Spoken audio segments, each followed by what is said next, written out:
Written on the pages of the great book of nature lies a truth so profound that it has beckoned men and women throughout the ages to seek its wisdom. We will continue this quest and study many stories of humanity as we search for this light. On this journey, we will examine philosophy, religion, and science to uncover the hidden mysteries behind myth and legend using the symbols of universal Freemasonry. Welcome to Legends of the Craft.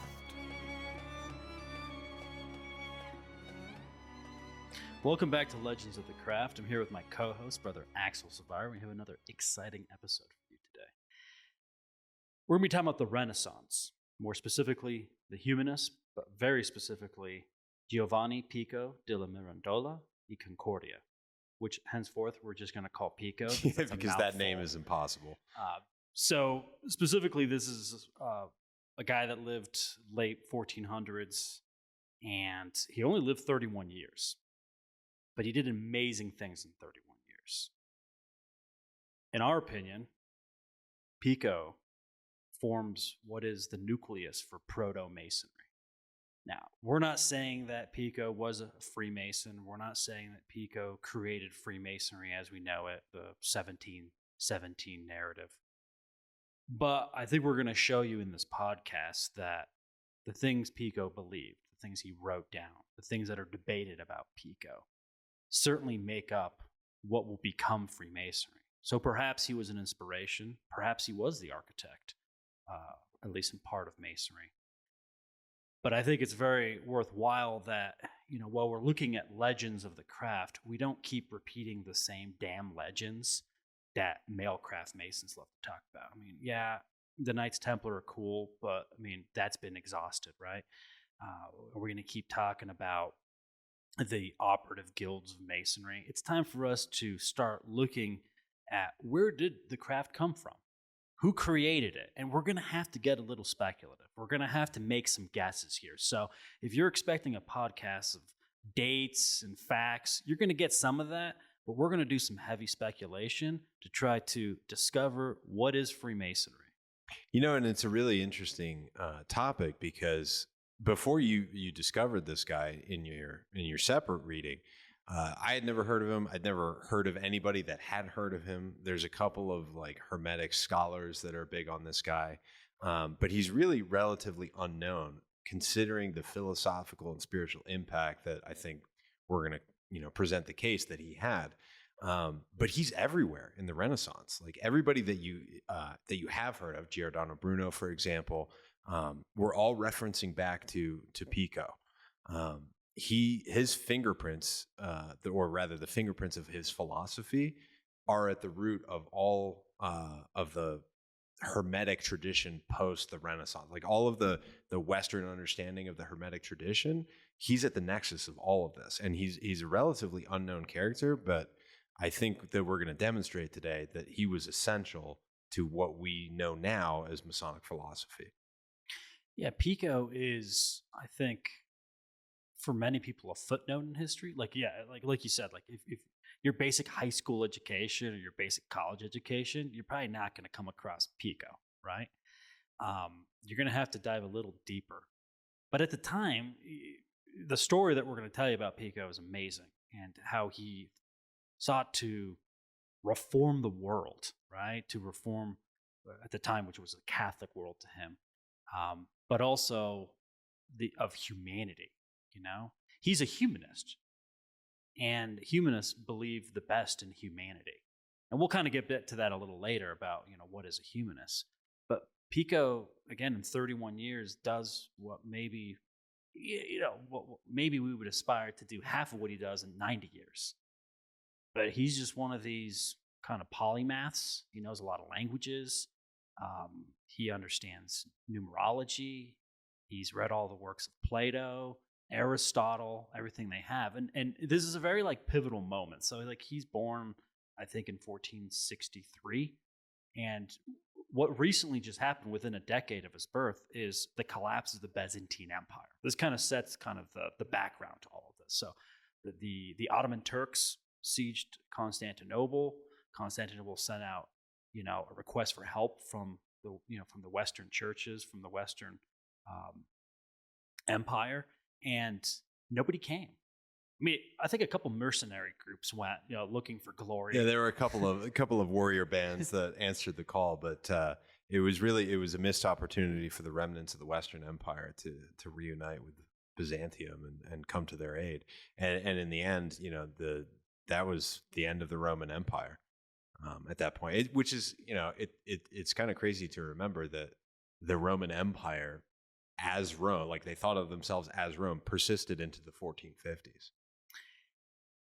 So when Constantinople fell, all these scholars fled westward to Italy, to Rome.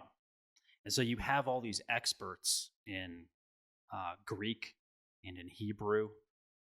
Not that there weren't experts in Rome at the time, but it was not important, right? And what floods into Rome also is the works of Plato, Aristotle, all these other Greek philosophers, which had basically been lost to the West, right? Like when the Western Empire, Roman Empire collapsed, a lot of these documents disappeared, and Latin became the predominant language, and people weren't taught the Greek and Hebrew and Aramaic.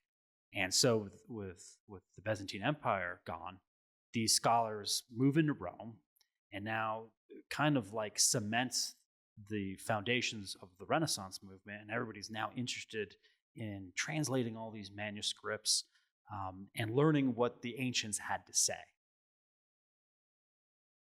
So before we get too deep into Pico himself, in the researching this subject, it reminded me of what we talked about in our last episode about perennialism.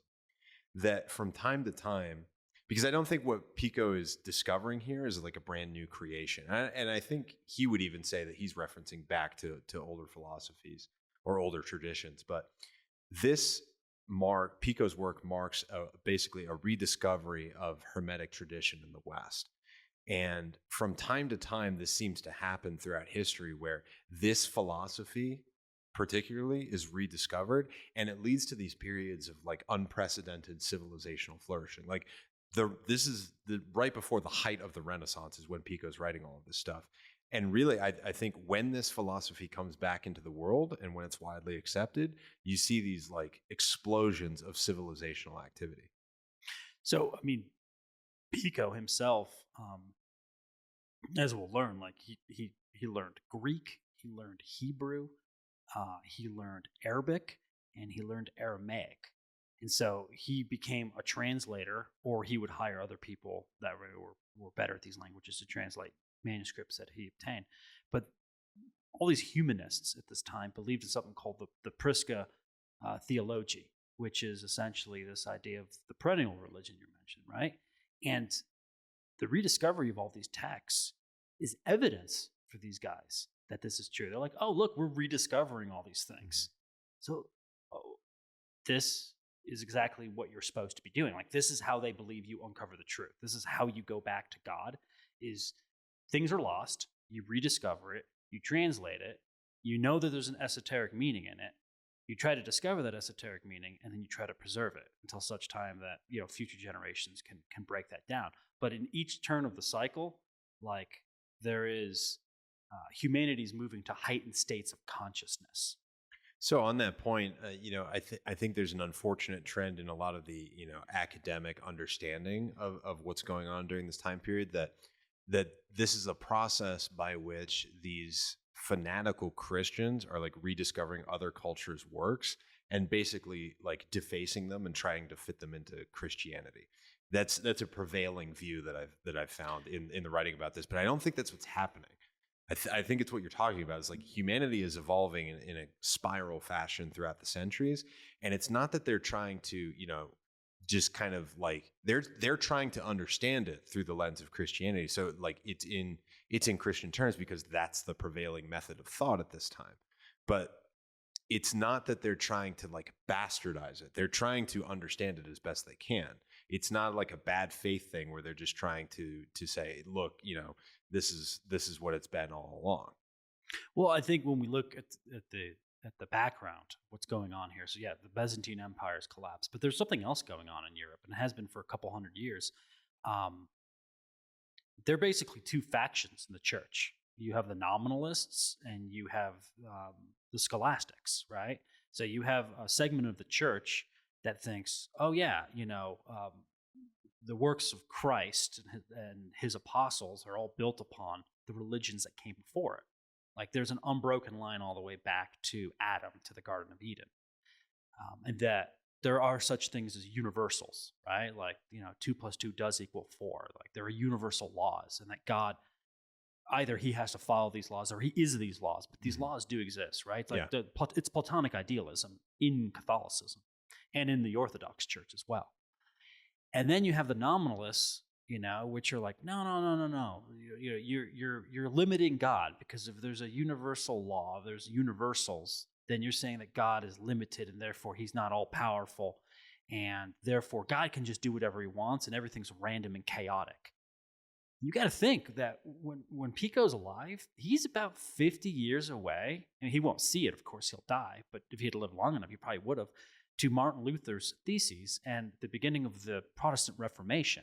So you have these Protestants that are about to emerge, and it's because of this debate between scholastic and nominalist points of view philosophies. And Pico and the humanists, though they're kind of both.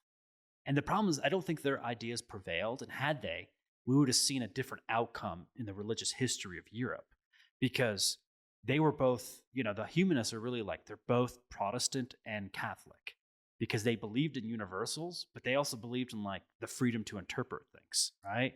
And they were in a sense trying to reform the Catholic Church in a way to make it more open-minded. They saw that like the doctrines had become stagnant. They were right? starting to set in, yeah. And that they could rediscover truths by what Plato, Proclus, and all these other guys had said in the past. Ironically, it's that same academic fight that actually brings an end to the Islamic Golden Age. So about 500 years before this, the Islamic world was kind of at its height.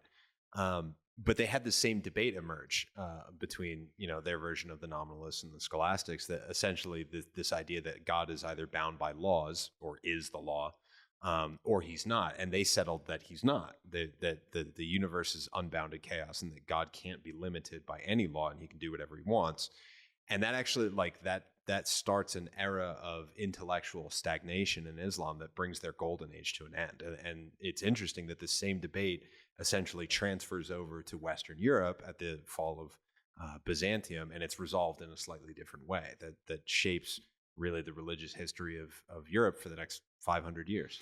Brother Axel, we're living in it right now. I mean, if we go back to our postmodern podcast, I mean, postmodernism is nominalism, and scholasticism is essentially modernism, right? Which are two ideas that basically emerged in the 20th century, right? And now we're living at the height of postmodernism, where there is no objective truth, there's no universals, and it always marks the end of a civilization. That's why everyone's always like, oh, the opposites are important. I'm like, yeah, opposites are important. We got to walk the middle path, yada, yada, yada. But like, there is a left-hand path and a right-hand path, right?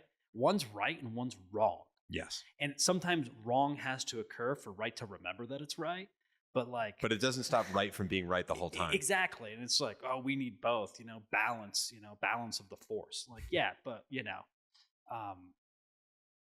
universals do exist, right? And Freemasonry as an organization, as a philosophy, as a religion, it is scholastic in nature.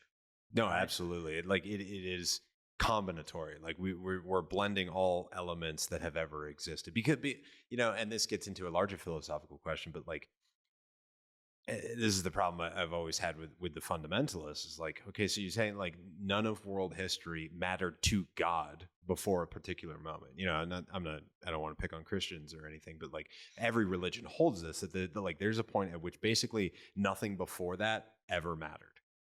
And I don't say that like the people that create the religion think that, but like later on, as dogmas crystallize, as you were saying, there tends to be this like obliteration of the past. And I think Freemasonry is diametrically opposed to that. Masonry is like, no, we need to look at the development of humanity in total. You can't take any piece or part out of that, because then like some integral part of the body is destroyed. Freemasonry is humanism. It's not modern humanism. We'll get there in a moment, but it is humanism. It is a blend of nominalism and it's a blend of scholasticism. And what Masonry takes from the nominalist movement and what the humanists at the time is like, you need free thought. You need people to think of new possibilities, even though most of those possibilities are probably dumb. They're nonsense. Yeah. And you can throw them away. You need to have an environment in where you can think outside the box. Right? It's an alchemical workshop. You need to be able to combine freely to experiment with things and to see if what is true will emerge. And that's what Pico's doing. And one of his buddies is Marsilio Ficino, who's a little more famous than him, who's living in Florence, and he's a Catholic priest, and he's also he's the guy that translated a bunch of Plato's works into Latin, right? So Pico's one of the first guys to be able to read these translations, right? And a bunch of these humanists formed what is called the Academy, right? And it's being funded by the Medici family. The Medici family is a powerful, merchant family in Italy, right? And they love all things occult. Like, they're just fascinated with esotericism. So they're basically paying, their patrons to all these humanists. They're like, look, we'll pay for you guys to have nice housing, guys to get together. I want you guys to translate all these documents. I want you to give us the sacred knowledge of the ancients, right? Of this Prisca theology. So essentially, this is like, to give a more modern historical example, this is it's essentially the same thing as when Rockefeller and Carnegie were building cultural centers across America, building libraries, building opera houses, things like that.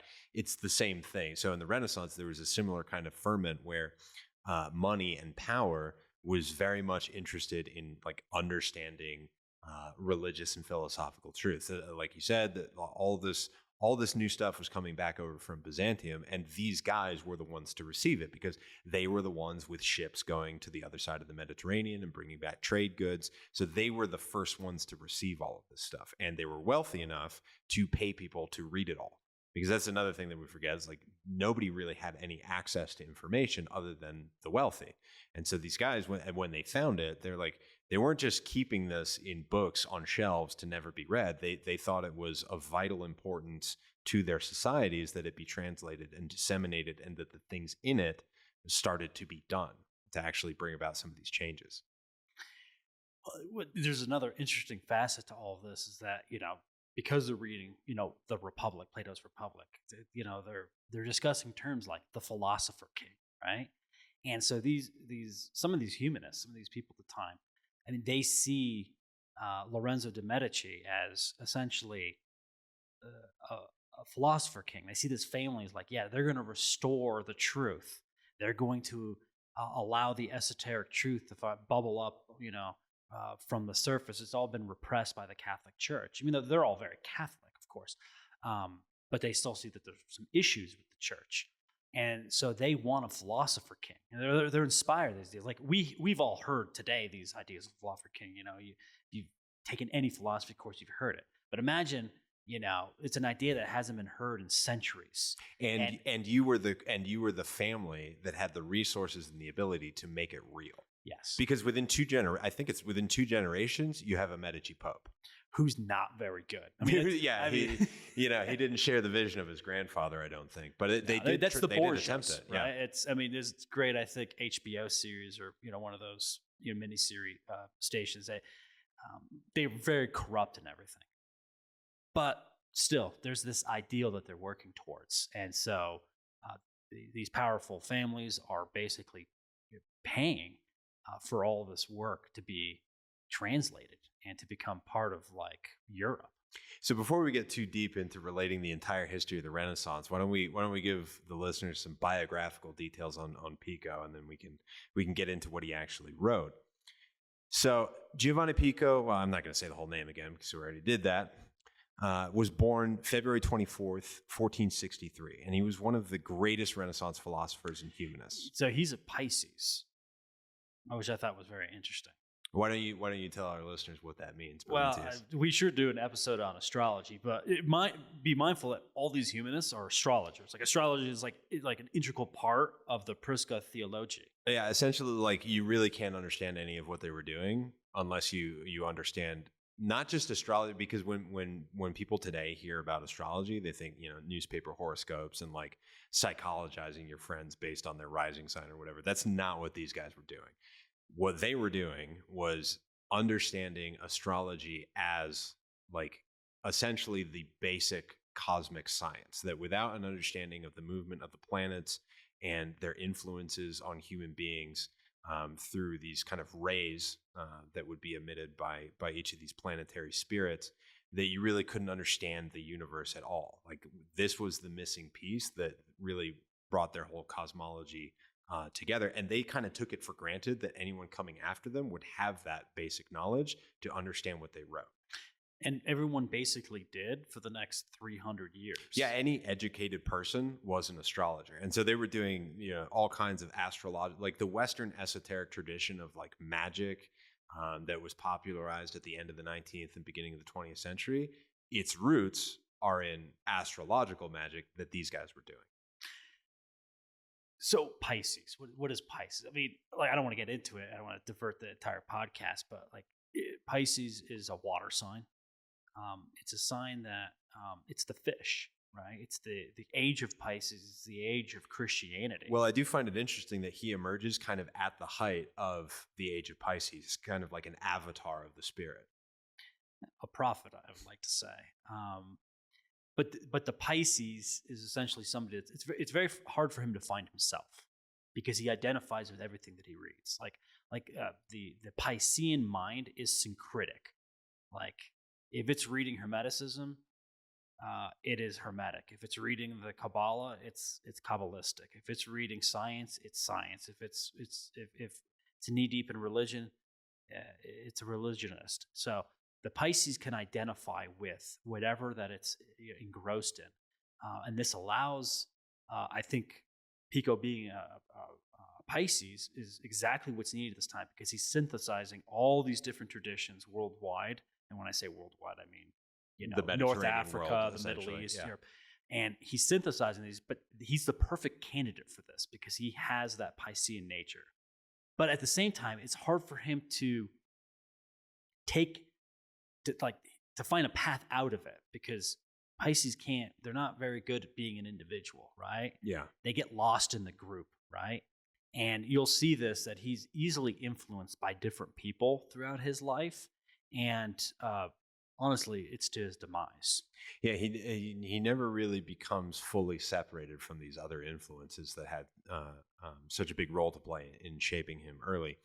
But besides being a scholar in Greek, Latin, and Arabic, he was also proficient in Hebrew and Aramaic, which was super rare for the time. I forget the name of the guy that he hires, but he's one of these people. He's one of the few people in Renaissance Italy that's understanding any of this stuff. So there's a converted Jew called Flavius Mithridates who teaches him Hebrew and Aramaic and allows him to get involved in what would be the Kabbalah. So we should provide for historical context too, that like at this time there's a big movement of essentially recently converted Jews to Christianity who are essentially bringing the Western world up to speed on Judaic philosophy and the Kabbalah. So that's happening at the same time that a bunch of, and really it originates in Spain mostly, that a bunch of converted Jews are saying, hey, you need to be aware of all of this kind of mystical Kabbalistic information. And that's informing a lot of the work that Pico and Ficino and others like them are doing. So he was brought up to be a priest at the insistence of his mother, and he was named a papal proto-notary at the age of 10. Again, this guy was a super genius. Like he's going beyond what most people do by the time he's like 10 or 11 years old. This guy's IQ 160. he's easily a genius. He went on to study canon law at Bologna and philosophy at Padua. It was in the midst of his studies that he met several Renaissance personalities, including Savonarola, who was a Dominican priest, who would begin a sort of cult that would eventually take over the city of Florence. Delving into the occult sciences, he traveled throughout Italy, making contact with other humanists, such as Marsilio Ficino, who we brought up earlier. Well, yeah, Savonarola is a real interesting character. Like he's like a right-wing fanatic, in today's terms, right? He's like a real fundamentalist. Yeah, to the point that he would eventually be tried and executed by the church because he would take over Florence. Like he had these prophecies that if people didn't listen to him, like destruction would rain down on Florence. And so he basically became a tyrant of the city. And I think it all ended when Charles VIII of France invaded Italy and subjugated all the Italian states. But like this guy was, I don't want to call him a nut job because I think he had some very good points, but he started to almost associate himself being on the same level of Jesus Christ. Well, it's interesting. You can kind of, like you said, we're about a century prior to the Reformation at this point, but already that energy is starting to bubble up in Europe. Like people we're 1400 years into the existence of the church, and like people are starting to grow unsettled and restless with the Catholic Church. Martin Luther wasn't wrong about everything. Like certain things were starting to crystallize in the church, which made certain aspects of life difficult to deal with. Yeah, Savonarola, like he probably had less of an impact on the beginning of Pico's life, but by the end, they say that he had a pretty huge influence. What happens is that like Pico dies, and like all his papers wind up going to his nephew, and his nephew is he's not very bright. And he'll republish or publish for the first time some of Pico's works, but of course he put his own pen to part of it, and like he edited and he changed it. So when you read some of the stuff that the nephew puts out like decades later after Pico's death, it doesn't sound like the stuff Pico wrote because it sounds because it's not. Well, it's a great it's Brian Herbert to Frank Herbert. Yes, I was just about to say that. Like if anybody reads like all the Dune books, they're phenomenal. And then you read what the son put out after the father died, and it's just garbage. Yeah. And it's kind of the same thing here, right? So we're mostly sticking to what Pico wrote and published himself, which the most important is his 900 Theses, and the introduction to that thesis, which is known as the Oration on the Dignity of Man. That's like a super, super famous document. Some people say it's the manifesto of the Renaissance, essentially. It's the most quoted Renaissance text, the introduction to his 900 Theses. And to explain these, I mean, theses is kind of a term we use today. I think he used the term conclusions at the time. So he literally wrote 900 statements. They're 1, 2, 3 sentences long. And he wrote these statements because he wanted to have a debate at Rome. Because everything was stagnant and everything was crystallized and dogmatic. He wanted to go to Rome, and he wanted to present 900 Theses, and he called for all the great minds of Italy to come to Rome, and they would discuss it, and they would help, usher the church into a new era, right? There'd be a restoration, a reformation. And I think this is a prelude to Martin Luther and his 95 Theses, right? So his 900 Theses is divided, interestingly, into different sections, so there's groups that are of theses that are related to one another, or conclusions that are related. And he does it kind of chronologically through time and by race. So it starts with the Latins, right? And then it's the Greeks, and then the Arabs and the Chaldeans and the Egyptians. So he's starting in the present and going backwards in time. And he's looking at he's made statements about, summarizing the best ideas of these races through time. So what I think he's trying to do here is he's trying to develop kind of like a genealogical tree. A golden thread going backwards in time, of the Prisca theology, right? And and then there's he ends it with 72 conclusions on the Kabbalah, which of course we know that 72 is an important number because it relates to the names of God, right? For the sake of our podcast, we're obviously not going to look at all 900 of these. We're going to be looking at some examples of how he was trying to reform the philosophical thought at the time. But there are 26 conclusions about magic, which I think play a big part into what we'll call proto-Masonry here. So these theses were meant to stir up the intellectual juices of all the great minds, and they were going to have this great debate in Rome, and they were going to reform the church and usher in this new era. But it was never published, right? So the Pope at the time, he has a team of expert legalists review all 900 theses. They identify 13 of them, which are deemed heretical, and they basically tell Pico that he needs to retract it, and the church orders that all copies of the 900 Theses are to be burned within 3 days, right? So the debate never happened, right? And it's kind of a shame because literally, I actually think this is one of those weird moments in history that everything could have changed. Different path could have come about. Yeah, the chaos of it was either this Reformation or Luther's Reformation that was going to happen. Some Reformation, some reformatory spirit was going to take over the church, and perhaps the church could have survived as one body. The agents of darkness are everywhere, and this is not us speaking it. It's this is what these guys believed. I mean, they thought there was a force for goodness and there was a force for evil. There was a satanic church and there was the Catholic Church, and there were people that served both. And again, I don't think your idea is too crazy, because I think essentially, had Pico been able to reform the church in a healthy way, we wouldn't have had hundreds of years of religious war. Yeah, I mean, Luther's Reformation kicks off a 30 years war that decimates Europe. Literally, probably in progressive terms, it puts it back 100, 200 years in terms of its development, maybe even longer. You could probably even say that Europe, all the way through 1939, really didn't recover from the chaos of the 30 Years' War. My brother, I would say we haven't recovered in 2024.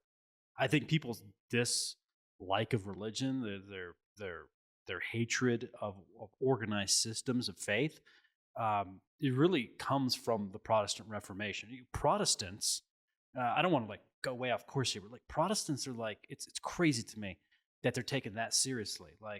They took Catholicism, Orthodox Christianity, and they got rid of all the ritual, all the philosophy, all the ideas, and now they're just in a room that's painted white, maybe with a cross, where they sing. They jam out to band concerts. I'm this is not religion. This is a club. Yeah, it has zero likeness to the Christianity of Pico Della Mirandola, of Marsilio Ficino, and really all of the great Christian scholars and mystics and of antiquity. They would not recognize Protestant Christianity as a real religion. But Pico got derailed. And part of it may have also been he was 23 years old when he published these 900 Theses. So he even writes in his introduction, which is the oration on the dignity of man, he's look, I know I'm young, but why don't you judge what I have to say and not my age? Yeah, which for a 23-year-old to summon all of the bishops of Rome and its outlying provinces was a little bit presumptuous, and probably played a role in why it was so easily dismissed. But what's amazing is out of 900, the church is only 13 of these are a problem. Yeah. And so Pico ends up 887 of them they're are good. Okay. Yeah. They're good. And there's the church the church wasn't this mean entity. I know people today believe the church was just burning people at the stake all the time. That's just not true. Well, and that's all the Protestant Reformation. This idea that Christianity causes a bunch of war, really that comes from the Reformation, how it tore apart Europe. the Pope, I think it was Innocent VIII was the Pope at this time. He basically, this commission basically said, look, you need to apologize and retract, these 13 statements, which Pico does issue an apologia, but he kind of doubles down. Like, he's just like, yeah, okay, I'm apologizing, but not really. Let me tell you why these 13 things are actually true.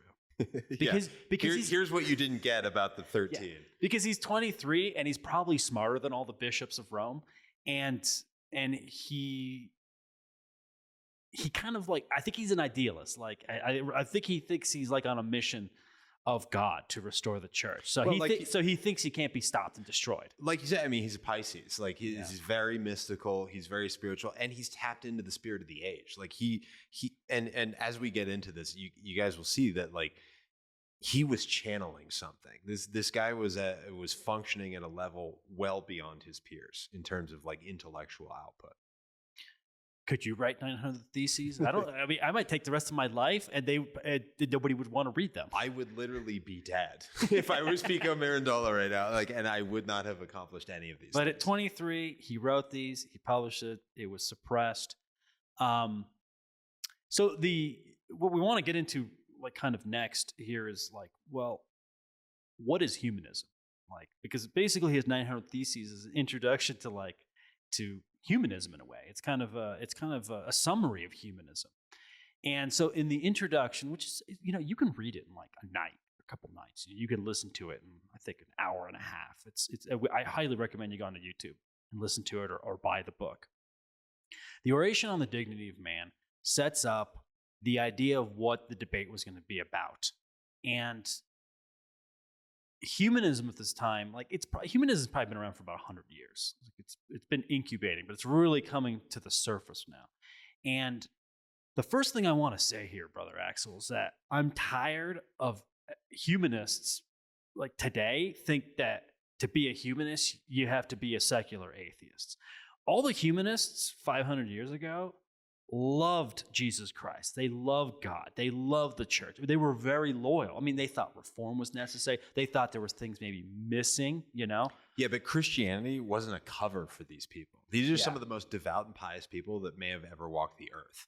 Like these were true sages of the Christian faith.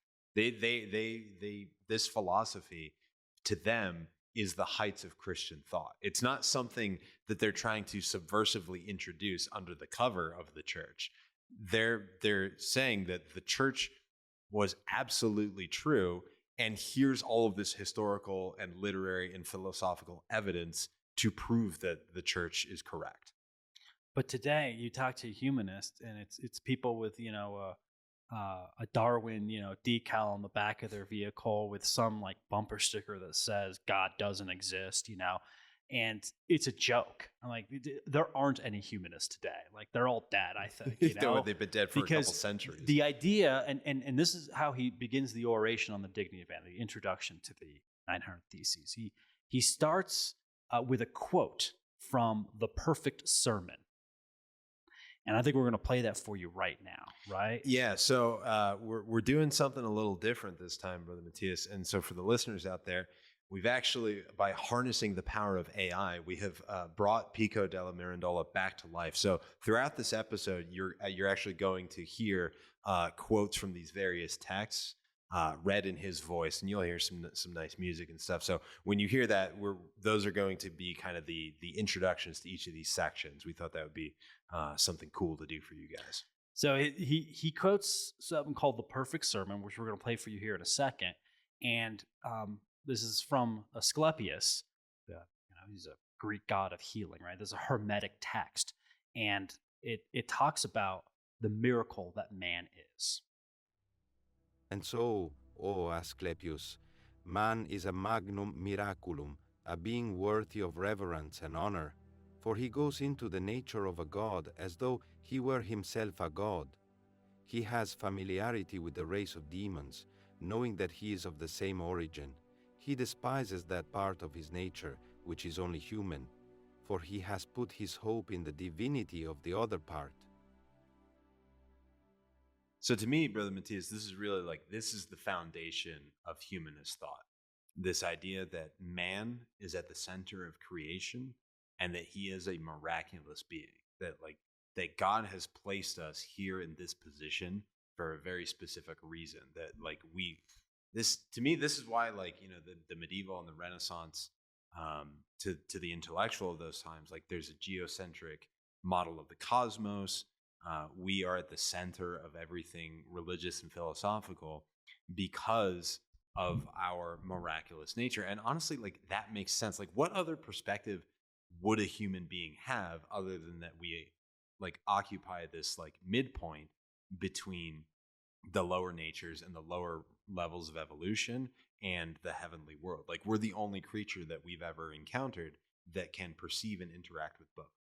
Well, I mean, prior to humanism, I mean, the idea is that man sucks. He's worthless. He's a maggot. He's a sinful creature, right? And humanism saying, no. Man has value. You know, man can do great things. He can do terrible things. Like, it's in the quote. He talks about how, like, heaven is in him and the demons are in him, in a sense, right? And it's because we have this titanic nature and we have this heavenly nature, right? We're partly divine and we're partly like of earth, right? So we're a mixed bag, but like there's a part of us that can reach for the highest, but there's a part of us that can do the worst things possible. But that's the free will that God has given us. Mm-hmm. And so humanism in this time period that Pico's living in is like, man can accomplish great things. He's not just, you know, some sinful creature that's incapable of doing anything without the grace of God. No, he can do things on his own. He is a co-creator with God. He can help build the kingdom of heaven. And through philosophy, through morals and ethics, through rediscovering the Prisca theology and all these things, man can essentially return to God. He can build the proper Tower of Babel. Well, and two, it's kind of like it's an exhortation to activity, right? Like, so we can either, to me, I hear that and I think, okay, well, we can either sit here and wallow in our demonic nature and just like accept ourselves as purely sinful creatures and like pray for forgiveness and kind of grovel at the feet of God, or we can essentially grow up and take responsibility for what we are, and by taking on the mantle of philosophy, by saying like, yes, we will embrace the fact that, you know, Eve ate of the fruit of the tree of the knowledge of good and evil, and set us on this path of kind of wandering through darkness on our way back to light. Or we can just kind of stay here in darkness and just essentially waste the opportunity that God has given us. I think the humanists are right? And to start bringing this more, because we'll bring this more and more into Masonry as we get deeper into Pico's ideas here. Masonry is a humanistic organization. We work to the glory of God and to the perfection of humanity. That quote that we just read from the Perfect Sermon, this hermetic thought of the miraculous nature of man, is this idea that we serve both man and God, right? It's love of man and love of God. And we have great things to do. We can do terrible things, but there are great things to do. And in fact, I think God needs us.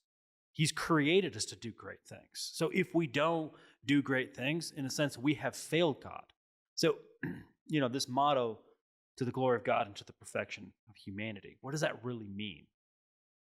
It means that I think that they both work on one another, that the glory of God is the perfection of humanity, if I could rephrase it, right? Yeah. So if we perfect ourselves, then we in turn glorify God. And that's how these humanists viewed the relationship of man and God. Well, and this is also the idea that is kind of, you know, slowly destroyed by the Protestant Reformation, this idea that like man has a work to do, that we're not here to just, you know, berate ourselves, and that actually like God doesn't want that.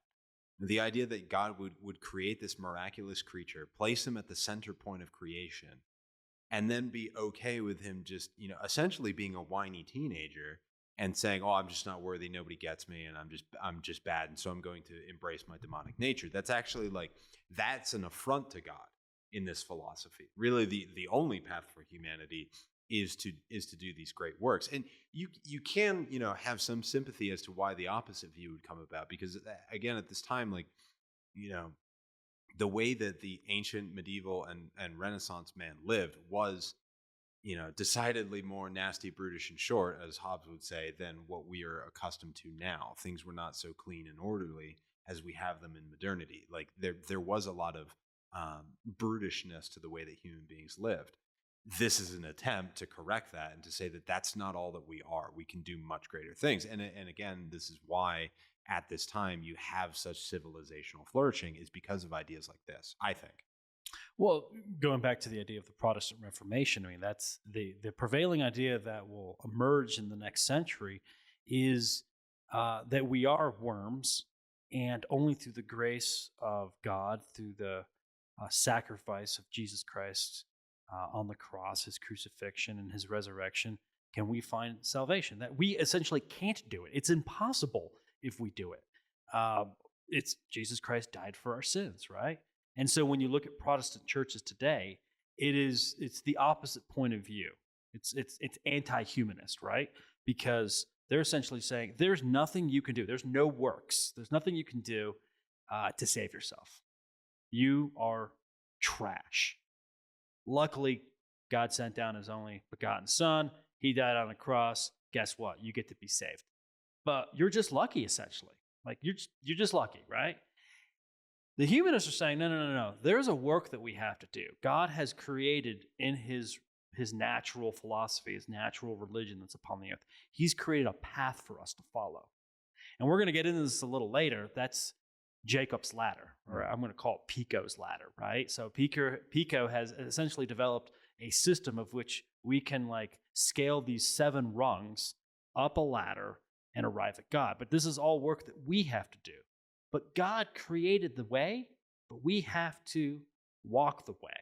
Yeah, you can think of it allegorically, like a man is drowning, right? This philosophy is the lifeline that's thrown to him, but he has to grab hold of it. He has to pull himself back to shore. He has to take the action. And, really, no other way makes sense to me of thinking about how God would approach his creation.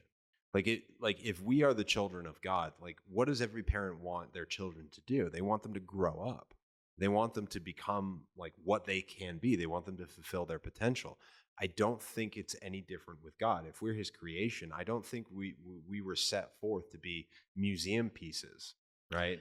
Well, if I could interrupt there, let's talk about good and bad parents, right? A good set of parents, a good mother and father will essentially create a path. They have expectations. They expect you to go to school. They expect you to do your chores. There's things that you have to do to grow into a man or woman, right? I know today it's I want my kid to be whatever they want when they grow up. But that's sort of an alien idea to most of human history, because parents basically are no, you're going to be a lawyer. You're going to take over the business, or you're going to become a warrior. Every ancestor you've had has been a warrior for the last 700 years, and that's what a good parent does. They lay out a path. Now, you may not follow the path. You might get off the path and make a lot of mistakes. But that's what good parents do. Bad parents are the ones that they don't care if you go to school or not. They don't care if you do your chores. They don't care if you eat well. They don't make you go to church. They're your friends, right? I mean, parents as friends is the most destructive idea in the last 100 years, which is, I think, wiped out the potential of several different generations. The Zoomers, the Millennials, Gen X, all their potential was zapped out because nobody was directing these children as if they were self-directed, right? Mm-hmm. And humanism is the idea of the Father. God the Father is a good person. He's laid out a path. Let's follow his expectations, right? And Satan is the bad parent who basically says, you can do whatever you want. You're free. Enjoy yourself. You're an earthly being.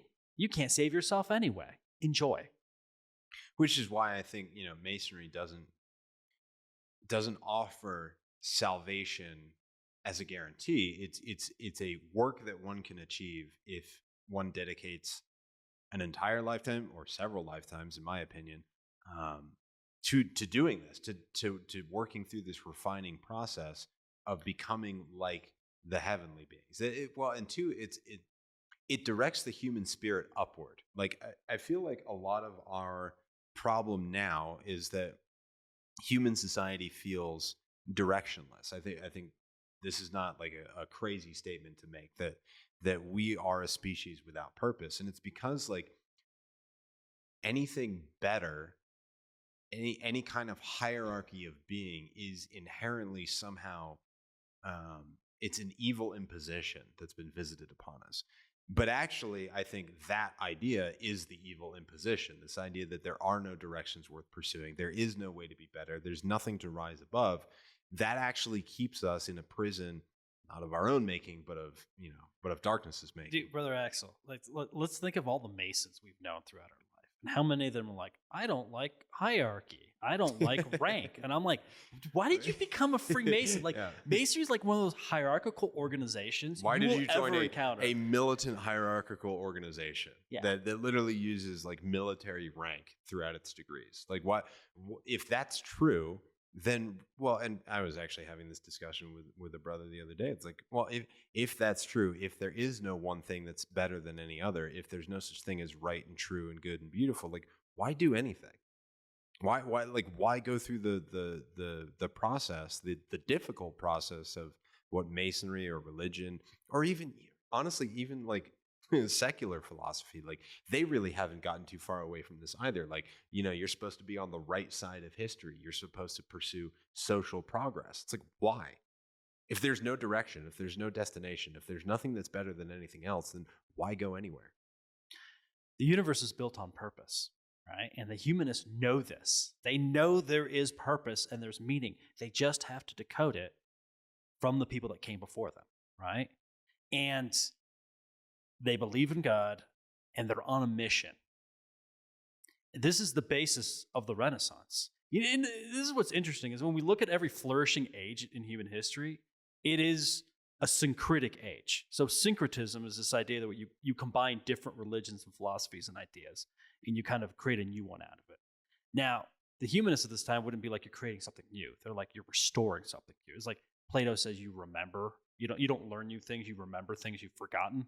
Well, that's what this is. So they're like, well, you read all these different things. You're reading about the Arabs and the Latins and the Greeks and the Chaldeans and the Egyptians. And then suddenly new ideas come into your mind. Those aren't new ideas. They're the perfect knowledge that God gave us reasserting itself in your memory, right? This is a neurobiological function that's asserting itself. And that's how they would have viewed it. And that's how I view it. And I think that's exactly what Masonry is doing. So Masonry isn't creating something new. It's a path that allows you, after studying the Hindus and the Buddhists and the Christians and the Jews and world history and philosophy and Plato and Descartes, you start thinking up new ideas, and you're like, you think it's new, and this is human arrogance. Mm-hmm. No, it is the perennial consciousness reasserting itself in your mind. You are remembering what it was to be in a state of perfection because you're getting these heightened ideas, right? And so the humanists, and now in Masonry, we find this same thing reasserting itself. It's what these guys call the natural philosophy, right? It's not a philosophy written by Plato or Aristotle. They're just referencing in word what is natural, what exists independent of the pen, right? Well, and this is one of the, I think what you're talking about is one of the reasons it's so hard for moderns to conceptualize of this, because this is one of the big points of disagreement between our modern philosophy and what the ancients and those of the Renaissance would believe. So in the medieval and Renaissance and in the ancient world, man believed that we were at the degrading end of a procession of ages, right? That we were living in the Iron and then going into the Dark Age. That there was at some point in the past a perfected or golden age. And I mean, this is in Christianity too, which is why I think it's so easy for these guys to think this way. It's like, well, we descended out of the state of perfection, the state of innocence in the Garden of Eden. We have been degrading ever since. Now, today, we have exactly the opposite viewpoint. We think that the past is nasty, brutish, and short. It's a dark age that we have slowly been emerging out of through the gradual embrace of progress. problem with that is it's not actually progress. Like, I'll just go ahead and say it, like the humanists are right, we're wrong. Like the Renaissance and the medieval philosophy start from the correct assumption. We start from the wrong assumption. And we can know this by the fruits of our society. Like, this is why we've ended up in chaos. We're going in totally the wrong direction. I got a great example of this. And I think you know the story I'm about to tell, but it's Richard Dawkins, you know, the world famous, biologist. You know, he's always crapping on religion, and he's crapping on faith and all these things. And science is the most true thing in the world. I was reading an article some months ago that he's now decrying like the loss of like traditional society in England. He's like, oh, we used to sing Christmas hymns and have Christmas festivals, and now we've lost all of that to the multicultural society that we're producing in England. And it's like, well, it's like, dude, you made it. You made that. You did it. You basically said all these traditions are stupid, and now you're saying you miss them and that you think they're good for society, that you need them to create good citizens. So, you know, maybe the secular humanists start from the wrong assumption, like you say. Well, it's like when you stop being a teenager and you start growing up and you realize that like your parents were basically right about everything. Like, yeah, some of the assumptions they had were incorrect, and some they didn't have access to all the information that you did, but they were basically right about how to live life and like how to be as a person, how to develop moral characters. Like, they were correct. And their parents were more correct than them. And their parents were more correct than those parents. Until we discover a bunch of stuff that society is like, oh, now we remember all the stuff that's been forgotten. So like there's like, you're like slowly dripping out the truth. You know, it's leaking onto the ground. And eventually somebody digs down, finds the water source, and brings it back up to the surface so that everybody can enjoy the truth, right? And that's what's happening with Pico and with humanism in the 1400s. And I suspect it's going to happen here towards the end of the 21st century. I think we're reaching we're right there. The end of so-called history. We're reaching the end of postmodernism. We're reaching the end of deconstruction. And then everyone's going to be like, let's look back at what worked. I think you see that everywhere now. I think the social and political and cultural currents that are rising now, I think are exactly that. We're starting to wrestle with the fact that we may have been wrong, and that our house is in disarray, and that we need to restore it. We're definitely wrong. You know we're wrong. I know you're wrong. Our listeners know it's like wrong. Like this, like whether you're like on the left or right, everybody feels like we're spiraling out of control. Because we are. Because we are, exactly. You know, and you know, going back to Richard Dawkins, you know, he thinks, you know, that you know, humans have this ability to reason, and that in a reasonable mind wouldn't believe in God. He wrote the book The God Delusion, right? Which I don't know if you ever read it. I never did. No. Look, he's a great writer, and it's well written, but it's essentially its premise is garbage. Because the humanists are like, yes, human reason exists. It's a gift of God. God has given us this gift by which we can reason, and we can rediscover the truths, the universals, and find God. We can reunite with him and be in everlasting paradise. So reason is not what leads us away from religion to the humanists. It's what allows us. It's what perfects religion. Exactly. You can't have faith with, you know, good faith, an intact faith without reason. You know, and to return to the analogy of parents and their children, it's like we've turned around and taken this great gift from our Heavenly Father and just turned it against him. We use it to destroy the entire foundation of everything that he's made for us. It's actually quite the perversion, really, to the distortion of human reason, of its limits, of its abilities. Like, it's the reason that we are where we are, but it doesn't have to be. It could be the thing that brings us ever closer to God, and yet for some reason we're diverted on a path away from it. In the oration on the dignity of man, Pico begins with the reasonable statement that man is a miracle, right? And then he proceeds to essentially talk about the works of God. He starts, man's a miracle because God created man to be a miracle. And I think we should listen to Pico say something which I think is really Masonic. Let's hear from the man himself. Our Father on high, God the Master Builder, had already applied laws of arcane wisdom to construct this cosmic house that we see, this most majestic temple of divinity. The region above the heavens He had adorned with minds. He had enlivened the ethereal spheres with eternal souls. And with a motley multitude of animals, he had filled up these waste and feculent parts of the world below. But when his work was done, the artificer wanted someone to assess the reason for so great an undertaking, to love its beauty, to be astonished by its immensity. Therefore, after everything was finished, as Moses and Timaeus testify, he gave thought at last to making man. One of the things I love most about that quote is this idea that, God set the universe teeming with life. That this idea that he has enlivened the heavenly worlds with minds that utilize divine reason essentially, and that everything else he has filled in the material plane. He has filled it with animals and vegetation, and finally he created man last to comprehend it. I think this is one of the greatest travesties of the modern perspective, is this idea that space is a cold, dead, lifeless vacuum that has nothing in it other than humanity, lonely, abandoned at the corner of the cosmos. Modernists are constantly trying to diminish the place of man in the universe. Oh, we're just some backwater planet at the edge of the one arm of one galaxy, and there's trillions of galaxies out there, and we're the only ones, and it's just us. I'm not saying I don't believe that there's a multitude of space, but I think this philosophy of isolation and degradation of the human position in the universe is a real crime against human consciousness. This idea that we're essentially a speck of dust that evolved by accident, and we're on a planet and we're never going to see anybody else, and nothing outside of us ever existed. That's actually a really limiting mental prison that we've been placed in by our own thoughts here. And I don't think that that's what God ever intended in creating us. In fact, in the quote, it says man's special mission in the cosmos is to perceive the beauty and grandeur of nature, is to perceive this divine temple that he has constructed, and to pray at its altar, to wonder at it, and to glorify its creator.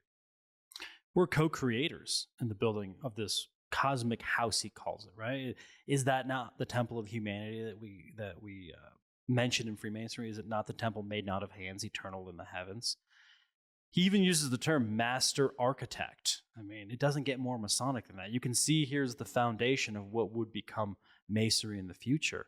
It's this idea that somebody has constructed the cosmos, and he has placed, this architect has placed man at the center of this creation with a purpose to be a builder, right?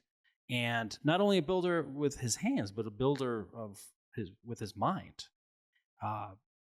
To create thought forms, to create a civilization that mimics the civilization above. Because what's really interesting is that and we're going to get down to kind of the cosmology around what Pico thought and a lot of these humanists thought, because again, they're reading Plato and Proclus and all these guys. And they viewed the universe, they viewed this cosmic house having three rooms, like the Temple of Solomon, like the tabernacle. There was the porch or entrance, kind of a middle room, and kind of the Holy of Holies. So what we call the first 3 degrees of Masonry, they would call the sublunar world, the celestial world, and the supercelestial world.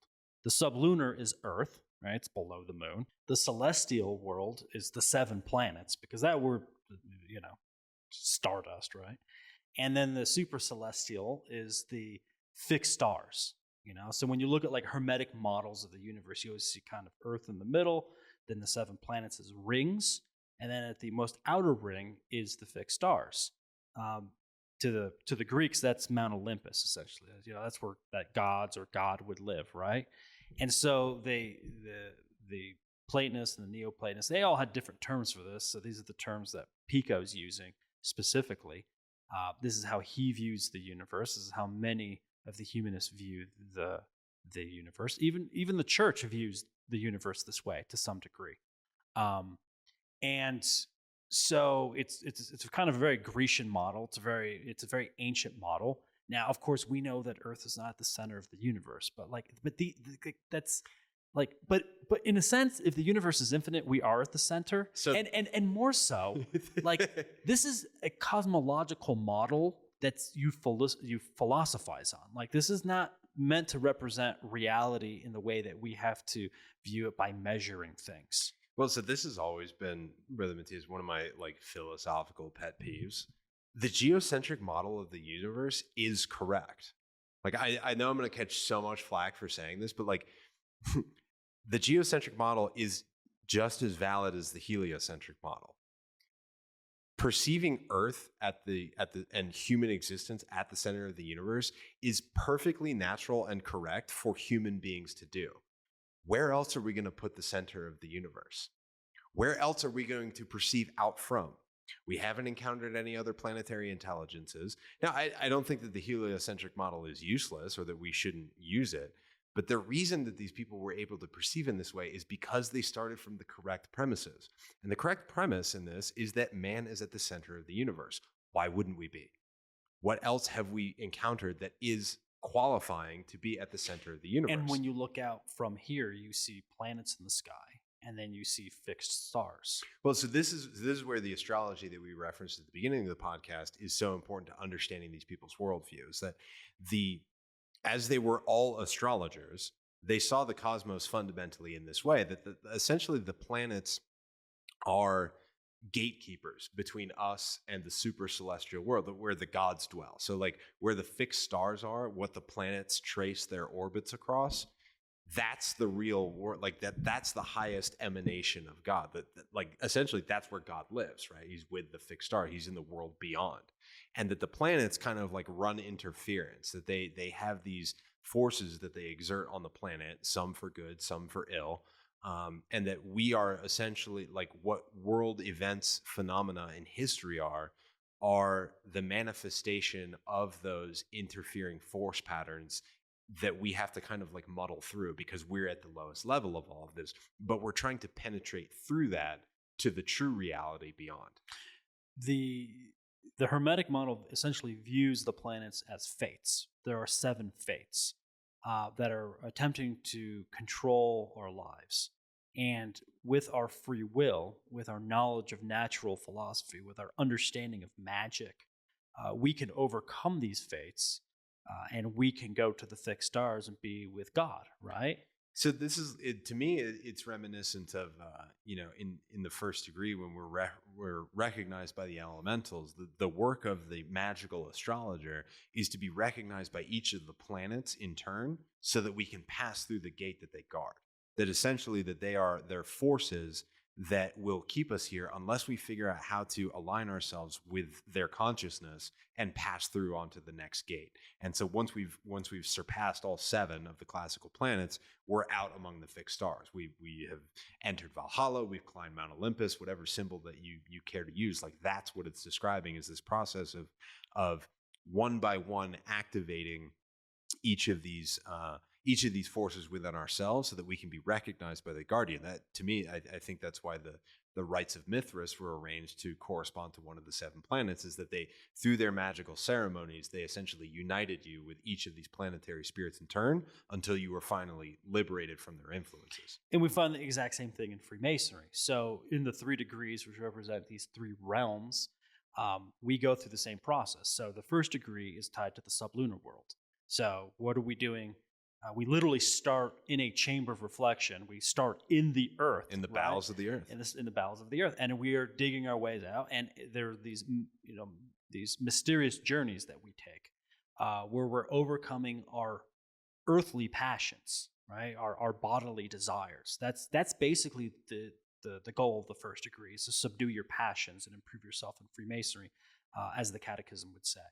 And that's the first degree, is basically just overcoming your weaknesses. That's the first degree. In the second degree, which represents the 7 planets, what do we have? The 7 liberal arts and sciences. So those 7 liberal arts and sciences represent the 7 planets that we have to overcome. Those are fates. And when we're learning rhetoric, when we're learning logic, grammar, astronomy, arithmetic, geometry, what else is there? There's one more. Music and astronomy.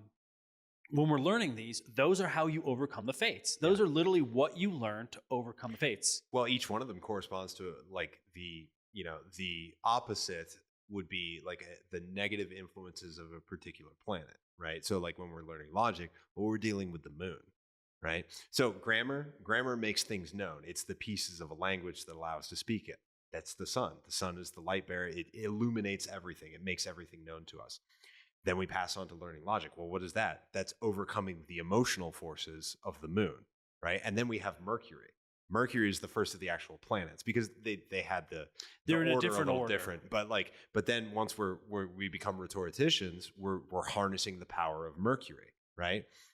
Which is the planet that rules communication. Yeah, exactly. So Mercury being, quicksilver, quick-witted, quick-footed, like that's how we become like Mercury, and so on and so forth until we reach, astronomy. That's Saturn. He's at the outer limits of the universe. He is the boundary. He's the last classical planet. He's the gatekeeper. He's the final gatekeeper, which lets you into the fixed stars, into the presence of God. Which, ironically, Saturn being also the symbol of the Grim Reaper standing at the end of time with a sickle to cut down all souls. Well, what's the gateway into the super celestial world? It's the third degree. It's where we finally learn to die. We learn to die. And so in the second degree, you have that winding staircase, which is how you're winding yourself through the planets all the way up towards the fixed stars. You learn how to die. Which means what happens? Your body finally has to give way. Like we're not getting into heaven with a body. Now, I always have these arguments with people because they really they love their attachment to their physical bodies. They're like, oh, when the resurrection happens, if you're Christian, then you're like, I'm going to have a body. Like, but it would be a super cool body. Yeah, but it's like, you might have a body, but it isn't these bodies. Mm-hmm. What we're discarding is this physical shell, right? This vehicle, which is imperfect. It decays over time. It's susceptible to disease, to the elements. It has urges, which actually, make us detour from the path, right? And so we have to give up that body, and that's what happens in the third degree. Like literally, you're raised to a higher life.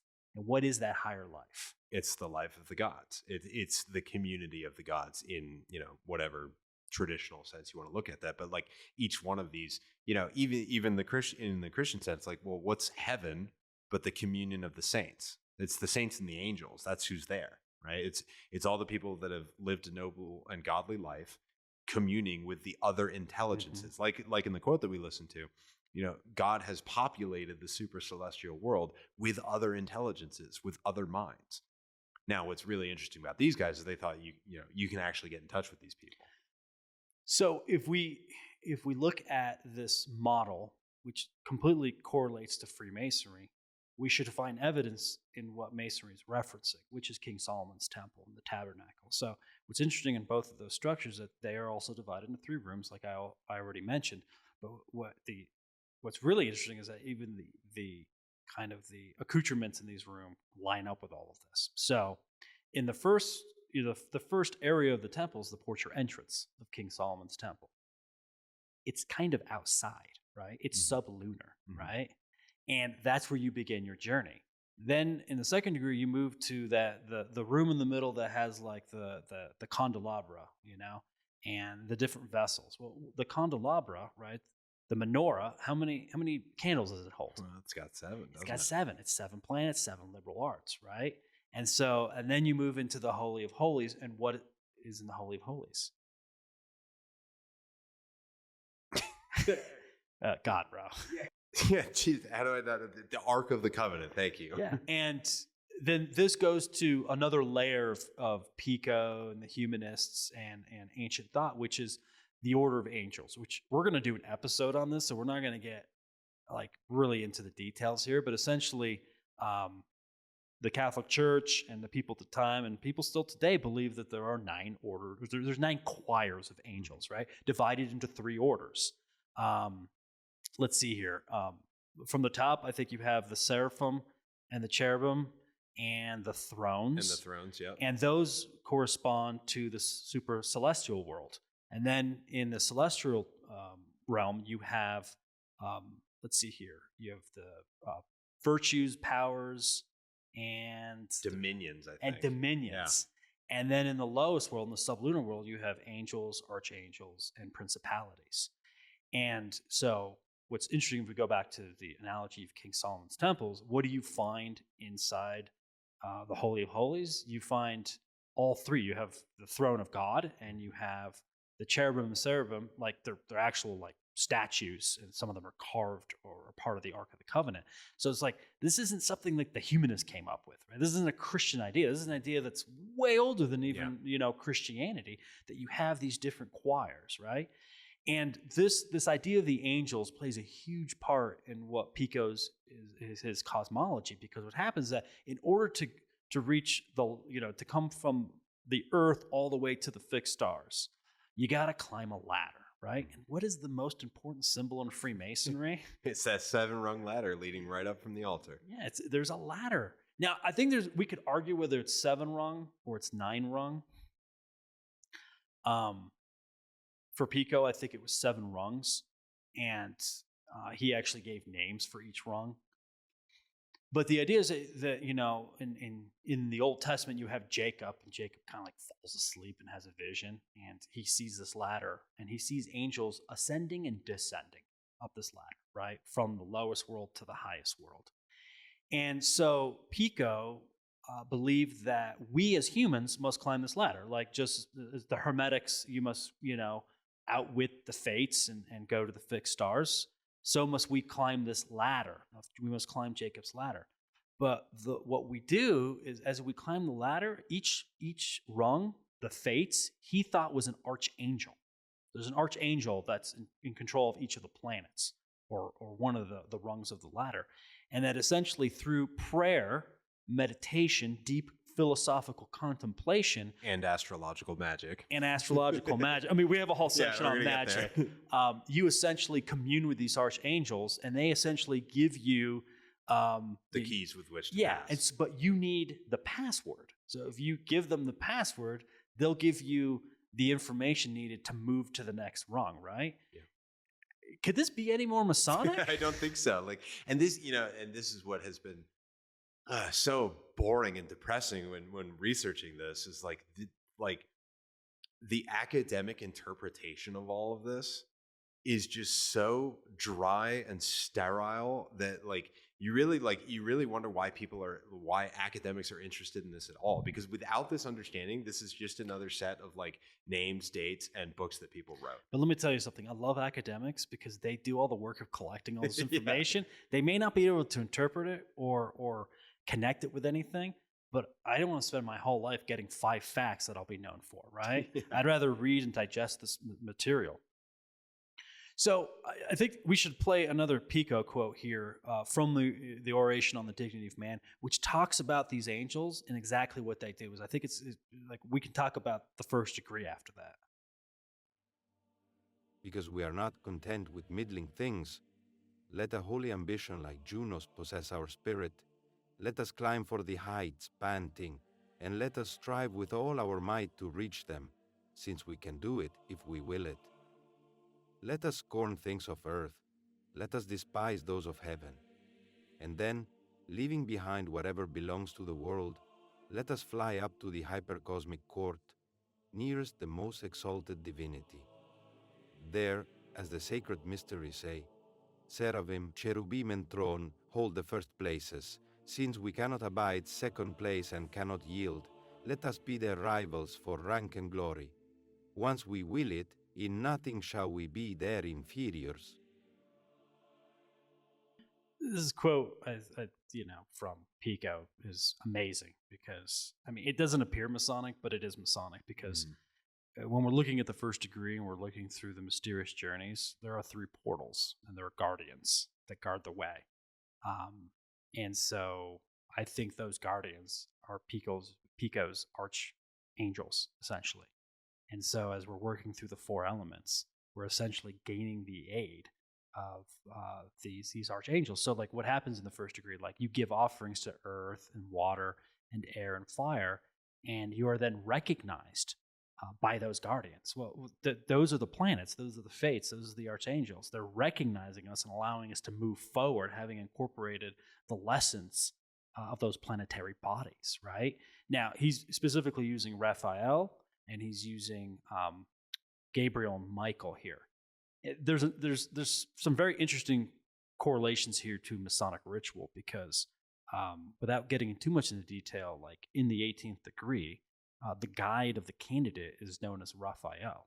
And for any of you that have taken that degree, you'll understand immediately how it corresponds to everything that we have been talking to here. So the 18th degree, this Knights of the Rose Qual of Herodom, this Rosicrucian degree, this Christian degree, is literally everything that Pico's talking about here. So all these ideas would eventually be made into rituals that people are practicing today, not understanding that they are basically reenacting magical ceremonies of Hermetic, Platonic, Neoplatonic thought in order to save their soul and to save humanity so that they could go join the gods in some realm. I mean, this is a great point to make here about the absolute state of modern masonry. That, like, this is the furthest thing possible from a program of self-development and leadership. That's not what masonry is. No. I'm sorry. I'm sorry if this is the first time you're hearing this. Like, this is not about like your psychological well-being. It's about the state of your soul and the afterlife and what you need to do to move through the various heavenly worlds. This has nothing to do with like giving a good speech or like giving a good toast at your friend's wedding, and everything to do, or like, improving your station in life or getting a better job or having a network of business connections. This is literally like one of the most complicated and direly important magical rituals that the human being needs to conduct in order to reach communion with God. It has nothing to do with psychology or any of the other modern interpretations that I've heard about masonry. Well, I mean, when you listen to male crafts complain about why the craft is collapsing today, it's always like, oh, we don't give enough brotherhood, enough fraternity to the members. We're not teaching leadership. Like, no, dude, you're not teaching salvation. Yeah. Like, yes, masonry is not a religion in that it's like Catholicism or Hinduism or Islam. It is a mystery religion. Like, it's a mystery that we practice, this mystery faith, in order to save our soul through magical words, magical movements. If you don't believe that and you're a Mason, like, you're a fool. Like, you have no idea what you're sitting on. You've missed the entire thing. Like, the reason that we do these rituals, so often throughout our lives is like so that you have a chance at remembering it when you're dead. Like, it's really important, guys. Like, you're going to be confronted with every step you've taken in masonry is going to be repeated in whatever the world is that comes after this one.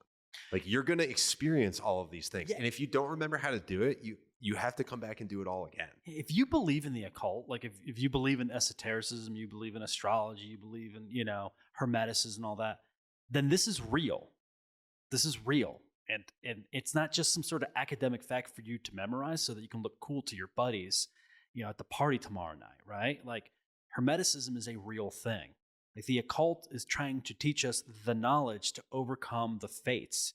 We did an episode on the Kabbalion, right? And that's essentially the seven laws, the 7 principles of the Kabbalion are essentially like watered down New Age explanations of the 7 fates, which I think are useful. But here we're at the core of these ideas, right? And this is why, like, in the old tracing boards of Masonry, you see Jacob's ladder with angels. The new ones don't show the angels. I don't know if you ever noticed that. They took that out because Masons have become so non-religious, right? They're more secular atheists, between quotes. But the old tracing boards, I would actually show like 3 angels. Who are those 3 angels? Well, I never knew. And now then in reading Pico, I was like, oh, it's Raphael, the healer, the doctor, right? So, healing you from your desire and your sufferings, your passions. Then you have Gabriel, who shows you the natural philosophy through the 7 liberal arts and sciences. And then you have Michael, the high priest. Yeah. And I'm like, dude, it's all in Masonry. It's all here. I have no idea how it got from Pico to Masonry, but it got there. Yeah. I have no doubt after reading all this. It's like, there's no doubt in my mind. And now I understand that what we're really doing in these symbolic journeys, these mysterious journeys in the first degree, is we're trying to commune with the angels. When I was a kid, I didn't believe in angels. I was like, oh, this is some made up crap, right? The older I have gotten, I've realized like angels are essentially like at the fabric of everything that's important in the religious world. There isn't a religion that doesn't believe in angels. And now that I've learned more about the intricacies of angels, I realize like whether you think they're beings with wings or not, like the framework of the angelic host is imperative for us to understand if we are to save ourselves. Yeah, it's true. Like in researching the stuff for this podcast and in talking it through with you, like I realized like I've never really understood Masonry. This was the missing piece. Like this whole thing, like because it's not just 900 theses. It's not just a set of like nice philosophies that ushered in a progressive era into human history. This is how all of this stuff works. It is the mindset that you need in order to properly comprehend Masonry. Without any of this information, really none of this stuff actually makes any sense. Without a real imminent experience of the actual structure of the cosmos, you're just stumbling around in the dark. And this goes back to the whole like the thing we were saying earlier about the premises. If you're starting in the wrong place, if you're off a degree or two, you're going to end up in a completely different place. And it's why we're all lost right now. It's like we don't understand what's actually going on. We don't understand the true nature of reality. And until you hear this, like none of this really makes any sense. If you come to Masonry for self-improvement and blah, blah, blah, like, of course you're going to end up leaving because that's not what it does. It doesn't give you any of that. Masonry doesn't improve you. I'm telling you right now, listeners, Masonry doesn't improve you in the way you think. Like, this is not a self-help organization. It's not going to help you be a better person. You can be a better person through Masonry. Masonry is a powerful tool that will help you be a better person. But Masonry is more than a tool. Masonry is a system. It's a method. It's the path. It's the way. And we go back to that idea that, God, the Father, our parent, laid out a path for us to reach him. That's what Masonry is. Mm-hmm. It's the path. And if we follow it from the first to the 33rd degree, if we climb all these rungs, we might actually be with our family forever in heaven. Yeah, like again, like there are real consequences to not getting this. And this is the problem with the mystery religion is like, I forget where this was written, but it's some theosophical text. Oh, it's at the feet of the master. He says, the master speaks but once and quietly, and he never repeats a word. Like if you don't get it, you don't get it. And you've got another 80 years of human suffering to deal with. And you're just going to keep doing that, like until you finally get it. Like the cosmos like is somewhat merciless in that regard, because I do believe like the grand kind of perspective of this is like all of creation is a machine for evolution. Like I know that's a kind of like modernist and mechanistic way of expressing it, but like that's what all this is for. It's to take human beings and make them into celestial creatures. This is the way that you do it, and it's the only thing that matters. Really, everything else is just nonsense. It's just distractions. It's just worldly noise that takes you away from this. This is what is true, and everything else is wrong. Kind of a side note, but when I was researching Pico and reading about the three realms here, I'm like, oh, now I get where Joseph Smith got it. The three degrees of glory, the three heavens. He calls them the terrestrial, telestial, and celestial kingdoms, right? When you die, Mormons are going to go to one of these depending on how good you are. I'm like, he must have just been reading Proclus or something. He was reading some Neoplatonic texts, or maybe he was reading some humanist texts.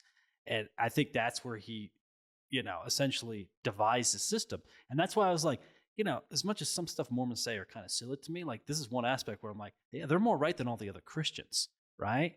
And it's because it's like, Joseph Smith had this syncretic mind, and he was grabbing from different traditions. Now people are like, oh, he made up a religion. He's a charlatan. Like, no, I think he was restoring religion. Now, did he do it completely?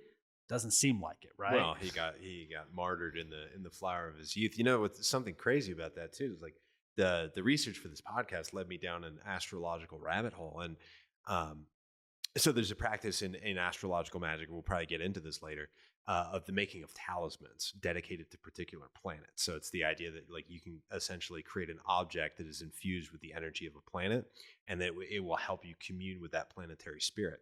Joseph Smith, when he was martyred in Nauvoo, was wearing a Jupiter talisman. Mhm. Jupiter being, the planet of spirituality, expansion, greatness, growth. Like he was wearing a magical amulet to channel the energies of Jupiter.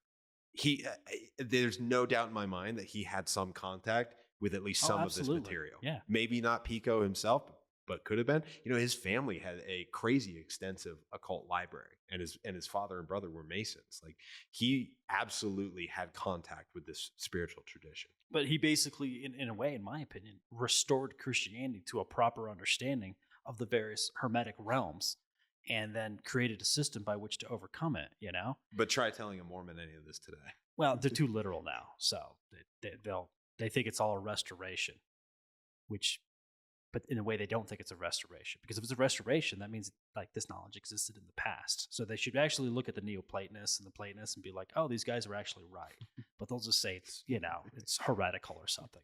But anyway, this isn't an episode on Mormonism. We did that already, but so there's these three realms. There's Jacob's ladder, and there's these archangels, right? And we need to essentially climb it to reach to the top. Now, what we call the seven liberal arts in Masonry, he had his own version of them, which I think are basically the same, but I actually think they're maybe even more right than what we use. I think the seven liberal arts were used because it was well known, but he used some different names.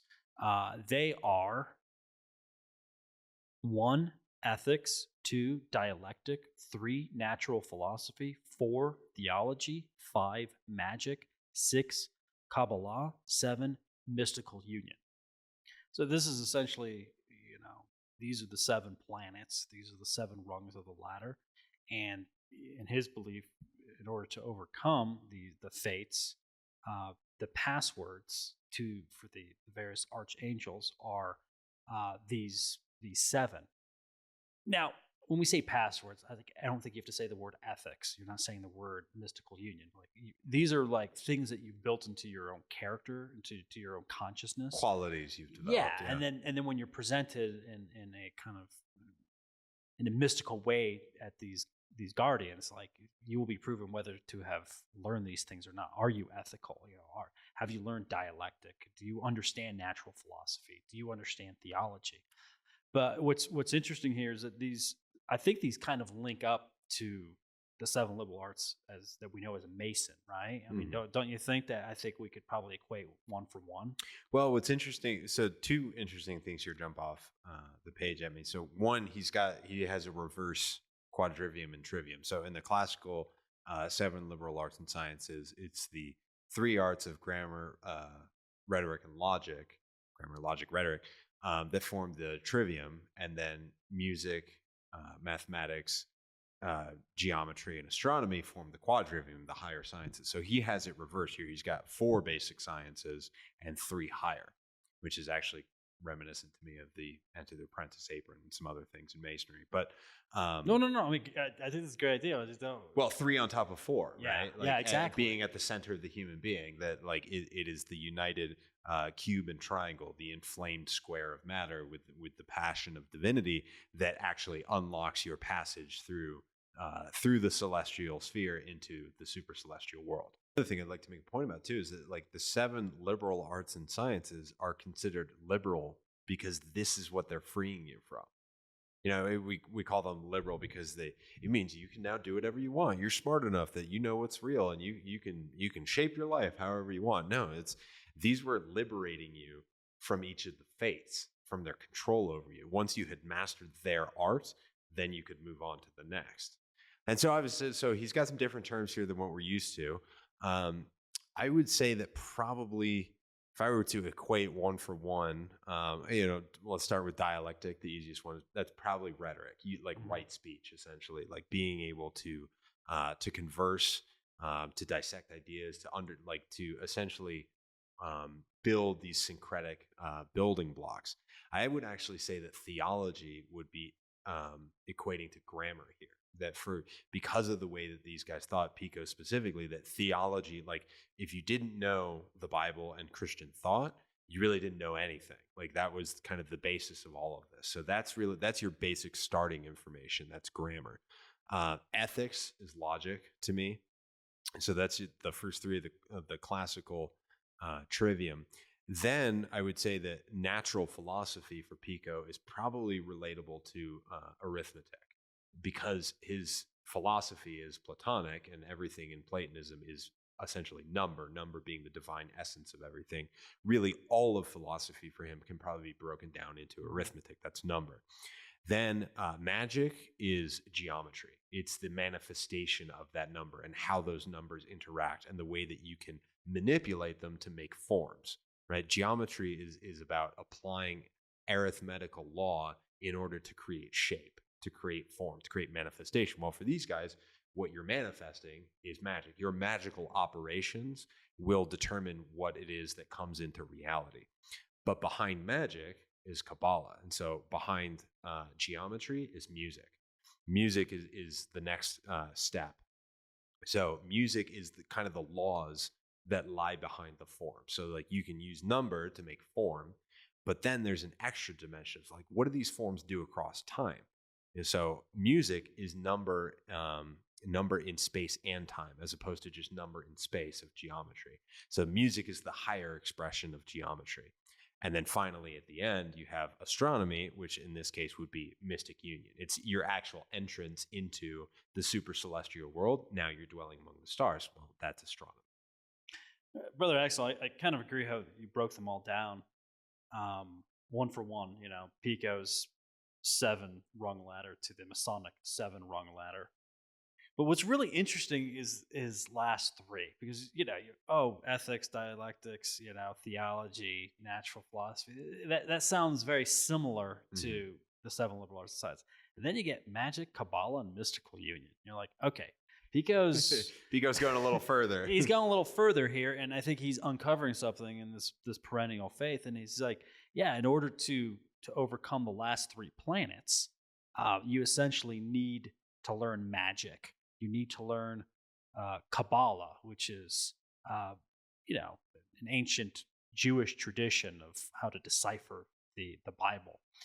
And then finally, it's mystical union, right? It's becoming one. I think he used the term in his text, melting into one, melting into God. So we would essentially become one. And this is a very fundamental point, because I think when we look at Christians, we think that we're going to go to heaven and like hang out with God as a separate being and like, sing praise to him all the time. The Platonists and the Neoplatonists really, they believe the same thing, but they really viewed it as like, essentially we would unite with God. We'd become one with God. You tell that to Christians today, they would definitely not like that, because like you're losing your individuality. It's almost like they want to watch football with God, or like have a beer or barbecue or something. Like, it's really like it feels like Christian eschatological theology really hasn't been developed beyond the point of death, where it's like, I guess we'll just live life again, but it'll be better because there's very few references in the Bible to it, right? But again, unless you think that every time Christ references the kingdom of God, what he's actually saying is this mystical union.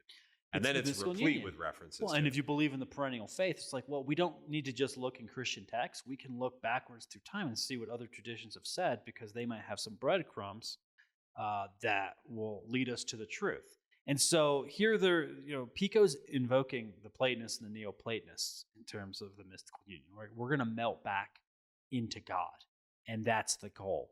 But preceding this melting, right, this union, is Kabbalah and magic. These are 2 words that a modern Christian would think is satanic, right? This is demonic worship right here. Yeah, it's occult practices, it's astrology, it's sorcery, it's all these things. But to Pico and to the Christian intellectuals at the time, like magic was the higher science. And I think we'll get into it here, but like really it's the foundation of higher Christian thought. It's the foundation of higher religious thought. Magic is a part of every religious and philosophical system throughout human history. The Egyptians were practicing magic. The Greeks loved practicing magic. There's magic in Buddhism. Like there's actually a lot of magic in Buddhism. People don't realize that. They think it's just, sitting around and meditating. There's a lot of magical workings in Buddhism. My brethren, there's magic in Christianity. The Eucharist is literally a magical ceremony where you transform wine and bread into the blood and body of Christ. I mean, that's magic, right? It's transubstantiation. Yeah. It's literally a magical alchemical working. And literally 1.4 billion Catholics do it every Sunday, and they spare no thought. Well, I won't say they spare no thought. Look, even Catholics, or excuse me, even Protestants do this to some degree. I mean, but it's like Christians are practicing magic, and the fact that we believe otherwise is just pure nonsense. Magic wasn't necessarily like a bad word back in the Renaissance, but I think we should define what magic was for these guys. So for Pico, magic is the practical part of natural philosophy. So like you would learn natural philosophy as an intellectual practice, and then you would actually do magic. Practice it, yeah. And that's magic. So magic is, there are different types of magic back then, right? And I think, we're not going to get into all the forms of magic, but like to the Eucharist for Pico and the humanists and all these guys, is a form of magic. There's a Christian magic, right? There's necromancy, which is where you do incantations and you summon demonic forces in order to get stuff. And they did distinguish between what would be good magic and bad magic, or light magic and dark magic, right? And so only the magic that comes out of natural philosophy is a magic that should be practiced. All the the incantations and the spells and all that. It's not that it's that it is evil, but it's most likely evil, and it could be dangerous for the person that doesn't know what they're doing. So they're basically there's kind of two. You're either working with angels or you're working with demons, or there's a third one. You're essentially working with natural laws, which is you're kind of on the path to working with the angels. So and this is why they started with like the cosmological understanding. It was like you need to understand the nature of reality before you start messing with it, right? Like if you don't know what the structure of the universe is, you can't operate within it. But then once you do, you have the power to not change laws, but if you know a thing is going to happen because a particular force is acting on it, then you can essentially be there at the right time to catch that. This is the essence of astrological magic, that the planets are constantly exerting their influence on the planet. And if you essentially change reality to correspond with the nature of the planet, you can capture its essence, and then that will become, usually they would put it in an object, and that would essentially attract that essence to you throughout it's basically like capturing a piece of the sun and walking around with it. You had to find particular times, places, and then do rituals that would be attractive to that planetary spirit. And that's how you essentially establish your communion with each of the planetary spirits. Now, there's also a bunch of demons running around in the world. And you can, the thought of like demonic magic is that you can essentially capture these spirits, bend them to your will, and make them do what you want. But for Pico and his friends, you're messing with things you don't really understand, and they could very easily come back to bite you in the ass. So the order that Pico uses, magic, Kabbalah, mystical union, there's a reason for this, because magic, or the practical part of natural philosophy, he saw as lower than the Kabbalah, right? So there's magic, and then you had to add the Kabbalah to magic in order to get mystical union, right? So he discovered the Kabbalah through, Flavius Mithridates, and Pico's essentially the founder of Christian Kabbalah, right? He founds it's with a C instead of a K when you use the Christian version, and he believed it was a superior form of magic. And one of the theses that he was condemned for by this committee that the Pope had assigned was a thesis that basically stated that you need magic, and by adding the Kabbalah to it, then you can be saved by Jesus Christ, right?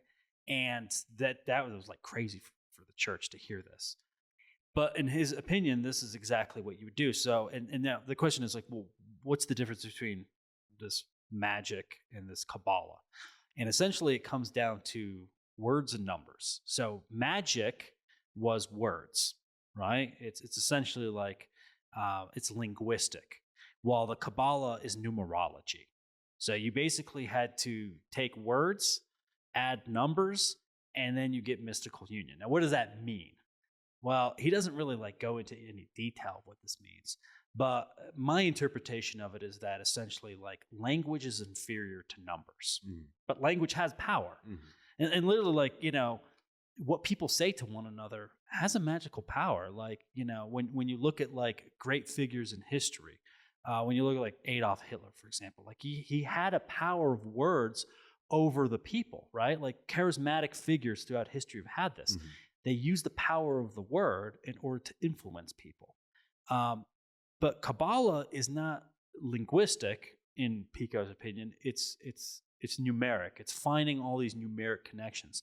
And that shows sort of, I think in his opinion, that shows a superior mind that can make numeric connections, right? Yeah, it's, you know, they don't call it spelling for nothing. Like there's a lot of like linguistic clues as to like where our understanding of language comes from. Like grimoire, a book of spells, is from the same root as grammar. Like that's why like we're missing so many pieces of this today that they would have understood inherently. Like grammar wasn't just words and commas and punctuation and syntax. It was a fundamental understanding of the nature of reality. And then you would spell things with your grammar that would help you to influence reality. For that, like the defining mark of the Christian magical humanist is that they're taking an active part in the universe in a way that like most people don't. Like most of us, like we just kind of passively receive the things that happen to us. Their thought was that there are laws behind why these things are happening, and if we understand them properly, we can conform our lives so that things will go smoothly for us. I'm going to give an example of the use of magic in Kabbalah in order to get mystical union. So it's actually the Catholic Mass. So the Mass is a ritual of words. So that to Pico, that's the magic, that these words, they have a magical import. So natural science, somebody figured out natural science, then wrote a ritual. That ritual connects us with the divine, but not entirely, because until then we take the Eucharist, the ritual of the Eucharist, and we start analyzing the words and breaking them down into numbers and correlating them at a higher level, then we don't get the full mystical union. So everybody that's going to the Eucharist, to a Mass, is essentially engaged in this natural philosophical magic. But then those that are able to dive into the Mass, into the ritual, and start to see this higher layer of symbolism, then can really decipher the mysteries of God. And that's why he used these terms. So it's word and it's number, and by themselves they're insufficient. You need both in order to get you to the higher realm. Brings up something else that was kind of going on in the background of when Pico was talking. So you mentioned Flavius Mithridates, and we talked earlier about a lot of this comes from recently converted Jews that were kind of explaining this to Christian scholars at the time. There's a really interesting undercurrent that's happening where part of what they were doing, I won't say it was the whole thing, but like one thing that they thought they were doing was attempting to reunite Judaism and Christianity. So obviously, you know, the Catholic Church has had a lot of enmity with Judaism over the years, and especially at this time. They thought that by essentially accomplishing this magical work, that they would bring Judaism into a truer understanding of the faith and reunite these two groups of people, because a big part of their eschatology was that the Jews have to convert to Christianity. They have to like basically, you know, be universalized in the true faith in order for humanity to reach the end of history. A lot of people say that Pico may have been anti-Semitic. I mean, I'm not sure. Yes, probably to some degree. I don't think the Jews were very popular in this time in Europe. I'm not sure they've ever been popular at any time in Europe, frankly. But He had as his mission to convert Jews. He thought through magic and properly understanding the Kabbalah. I say properly because he thought that Jews didn't have a full understanding, that he had come to a full understanding. Now, I think most Jews today kind of laugh at this, but nevertheless, this is his perspective, right? And so he thinks if he can properly apply magic and Kabbalah, he can convert the Jews. Well, and so we have here a fascinating excerpt from, is it the Heptaplus or Orations that this comes from? Heptaplus. This is from the, so what is the Heptaplus before we play it? So there's like very few things, again, I think I mentioned this earlier, but like he didn't publish too many things himself. A lot of what we know about him was published by his nephew later on, probably was tampered with. But the Heptaplus was a book where he basically wrote a commentary on the book of Genesis. So at this time in the Renaissance, they believe that the Torah was written by Moses. So he sees Moses as the prophet, and he sees him as an enlightened being. And he basically goes through the story of Genesis through the 7 days of creation, hence the name Heptaplus. And he breaks it down and explains the magic and the Kabbalah. And interestingly, there's 7 chapters in the book, and then each chapter is broken into 7 sections. So, of course, he's playing with numbers here. And at the end of the book, he essentially gives his justification to the Jews of why they should convert to Christianity, because he takes the word "in the beginning" and in Hebrew, and then he applies Christian Kabbalah to it, and essentially it tells you that in the beginning was the Son with God. And I think, better than us saying it in our own words, we should let you guys hear what Pico had to say. I do say a marvelous, unheard of, and unbelievable thing, but if you will pay attention, you will believe it at once, and the very thing will prove me right. That expression by the Hebrews is written in this manner: Betresh Aleph Shin Yotaf, that is, Bereshit. From this, if we unite the third letter with the first, it becomes Aleph Bet, that is, Ab. If to the first one doubled we add the second one, it becomes Bebedresh, that is, Bebar. If we read all of them except the first, it becomes Resh Aleph Shin Yutav, that is, Rezit. If we unite the 4 and the first and the last, it becomes Shin, Bet, Tav, that is, Shabat. If we put the first 3 in the order in which they are, it becomes Bet, Resh, Aleph, that is, Bara. If, with the first omitted, we put down the 3 following ones, it becomes Resh, Aleph, Shin, that is, Rosh. If leaving out the first and the second ones, we put the 2 following ones, we have Aleph, Shin, that is, Esh. If we leave off the first 3 ones, we put together the 4th and the last one. We have Shin, Tav, that is, Set, again. If we unite the second to the first one, we have Resh, Bet, that is, Reb. If we put after the 3rd, the 4th, and then the 5th ones, we have Aleph, Yod, Shin, that is, Hish. If we unite the first 2 with the last 2, we have Bet, Resh, Yod, Tav, that is, Rebit. If we unite the last to the first, we obtain the 12th and the last word, Taf, Bet, that is, Thob. Turning the Taf into the letter Taf, which is a very common proceeding in Hebrew, let us see what these words mean in Latin, then what may be revealed about the mystery of the whole nature to those not ignorant of philosophy. Ab means the Father, Bebar means in the Son and through the Son. In fact, the prefix Bet means both. Rezit indicates the beginning, Sheabat the rest and the end.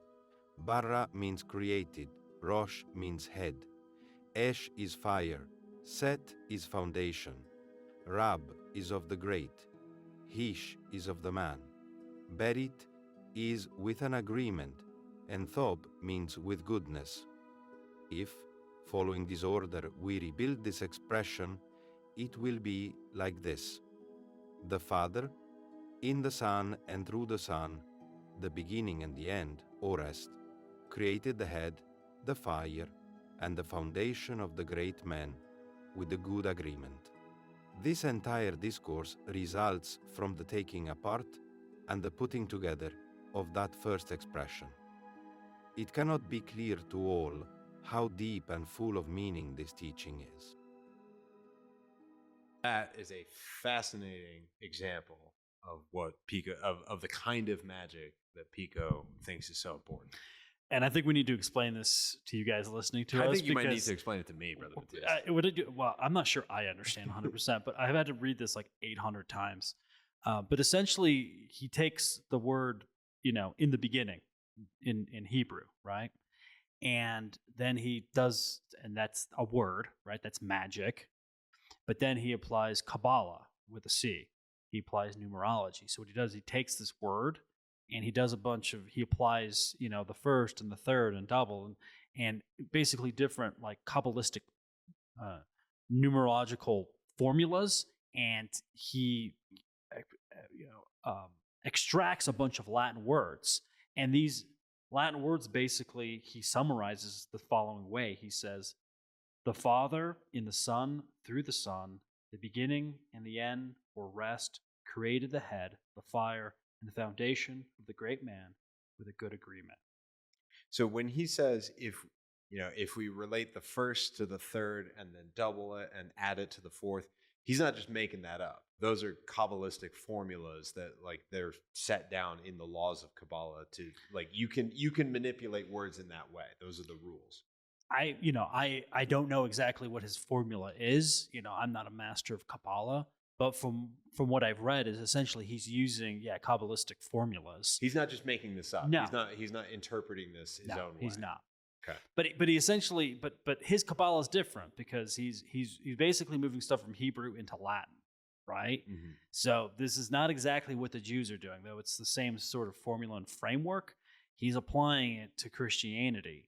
And essentially, so he's using magic and Kabbalah here to create mystical union. And the mystical union here is the understanding that the Son was with the Father. So he's like, oh, look, when we say in the beginning, the Son was there. Jesus Christ was there. So he's like, this will prove to the Jews that they contain this sacred knowledge about the coming of the Messiah, though they did not know it. Yeah, essentially, like it was there the whole time. You just didn't read it that way because you weren't expecting it. But now that he has come, we can go back and essentially prove that from the beginning that this was already prefigured. It was already predestined to happen this way. And therefore, we should all unite under the church. Yeah, I think there's another quote we should listen from Pico here to give you a little bit perspective on his thought of the Jew. Do we not have it before our eyes? If we interpret nothing otherwise, both the calling of the Gentiles and the transformation of the earthy Jerusalem and of the shady synagogue into a true church and the eternal and celestial city of God. Brother Matthias, what is the difference between the earthly Jerusalem and the shady synagogue? I think he's making a reference between Christianity and Judaism. The earthly Jerusalem is, the Christian city. And the shady synagogue is the kind of dark or ignorant understanding of the Jew. Let me just say, I'm not saying I agree with that, so don't throw any stones at me. But essentially, like I think it's essentially some form of anti-Semitism or early, Renaissance anti-Semitism, where these guys just didn't like Jews back then. I think that Pico, in his defense, I would say probably was more favorable to the Jew because he saw that the Jew had all this Kabbalistic knowledge and understanding. And so I think, unlike other Christians at the time who probably just saw Jews as being lowlifes, that he actually saw value. And so his attempt to bring the Jew back into the flock, though it would be probably disagreed with by many people today, was probably quite noble at the time because it wasn't just like, well, let's just throw these people out of the city. It was like, oh, no, they have a value. They're wrong, of course, but they can be brought into the light and they have something to give us too. Well, I think we do have to, we have to approach Pico's worldview in good faith and say that, this is what he actually believed. again, none of this stuff is cover for some kind of like materialist explanation that he just hated Jews and he wanted them out of his city. Like it's deeper than that. He really did believe this stuff. Well, I mean, from the quote, we can see like he thought this was the point of this magical working, was to essentially reunite these two pieces of the faith. Well, the fact that, Kabbalah is the sixth rung of the ladder, it's Jupiter. I mean, it's high praise for what he thought the Jews could bring to the table. Like, you guys have a part of the puzzle we need in order to get mystical union. Yeah, no, it forms an essential part of his magical working. But I mean, going back to, magic and Kabbalah, word and number, and trying to synthesize these into a new understanding, we get to kind of like his master plan, which is he would call this as new philosophy, novo philosophia, right? Which was, he wanted to create a new language, a new vocabulary, a new way of perceiving reality. So he's going to take all these scraps of the perennial faith that he had discovered in Plato and Proclus and the Kabbalah and in the Eucharist, and he was going to create a new philosophy by which to answer all the questions of humanity. And the question is, what was the question of the Renaissance? Like what was the Renaissance getting at? So what was the point of this novo philosophia? The question of the Renaissance was, what is the purpose of man? It's that simple. What's our purpose? Where did we come from, and where are we going? Right? How do we say this in Masonry? Whence came us? Yeah. Whence came we? And whither are you directing your course? And so this was the question of the Renaissance. Why are we here? You don't have an answer? Well, I would say, like, we are marching towards the gates of heaven, and we're going to basically take back our birthright of being with God, of being one with God. From whence we emanated, that's where we're returning. And I think that what he's laying out with the Nova Philosophia is essentially, it's like, this is the state of consciousness we need to get to even begin comprehending what kind of work we're going to be doing. Like, that's why, to me, like, theology is the midpoint of his studies. Like, we need to have this basic understanding, and then essentially, as humanity, we need to practice magic, Kabbalah, and gain mystical union. So what's interesting about this question, what's the purpose of man, is that essentially Pico thought, and other people at the time thought too, that there's an evolutionary plan. We love to talk about evolution on our podcasts, and we believe that it ties into Masonry, because in Masonry we talk about the quickening of evolution, like the evolution of the human race, the development of man. Well, Pico thought the same thing. The humanists thought there was a plan for human beings. And so the ladder, this Jacob's ladder, Pico's ladder, not only do we climb it to reunite with God, but that there's an evolutionary trend. And he makes this assertion. I'm not sure that we're supposed to become like the angels or we actually become angels, but he kind of speaks to this point in his text, that we're evolving to higher forms of life. Mm-hmm. So Pico's ladder becomes an evolutionary ladder, which, if you remember our podcast on root races, like there's this idea of like the march of time, and that there's progress to be made. It's not a material progress, it's a spiritual progress of the soul as it develops, because there's three realms. The super celestial realm can only be accessed by the highest choir of angels, right? Mm-hmm. Well, if we are to reunite with God, he believes then we have to be essentially we have to elevate ourselves to that level. You can't just go as a man. Like, essentially, you have to become a seraphim, cherubim, thrones in order to be in the presence of God. This makes me think of, I forget if it was Buzz Aldrin or Neil Armstrong. I think it was Neil Armstrong, when he was talking about the experience that he had when he was coming back down from the moon, and how, like, the experience of being in orbit and essentially seeing Earth from above and re-entering the atmosphere gave him this like transcendental experience of consciousness. It completely changed the way that he saw everything. for the rest of his life. And I think, it interests me to think about as we are getting back to this idea of taking our first steps out into the solar system, of venturing out into the cosmos. I wonder what, and maybe this is the way we have to do it because of, the materialistic nature of our age. I wonder what will change about human consciousness as we go to each of these planets. Like what will humans think like when there's a city on the moon? What will human beings think like when we've conquered Mars and we're sending probes to the moons of Jupiter, and we're establishing life on Jupiter or Saturn? So, Brother Axel, what you say has triggered something I've been thinking about for a while, which is, going to this hermetic model where, there's the Earth and the planets and the fixed stars. Well, we are beginning our journey as humanity on this planet. We have gone to the moon. We will go to the other planets one by one, right? The further out they are, the longer it takes. And it's almost like exactly what the hermetic, philosophers said would happen will happen. We actually have to go conquer one planet at a time. Yeah. Until we get out beyond the last one. And then I think at that moment, when we leave the solar system, essentially humanity will be freed in a sense. I think once we leave our solar system, human consciousness will change, and we will become, we won't have just a consciousness on this planet, or not even a consciousness in the solar system. We'll have a galactic consciousness. We will probably stop fighting wars. We're going to stop killing each other. Humans will actually change once we do that. That's why I think space travel is such an important thing, because space travel is what the Hermeticists wanted. Yes, it's philosophical. Yes, it's symbolic. Yes, it's esoteric.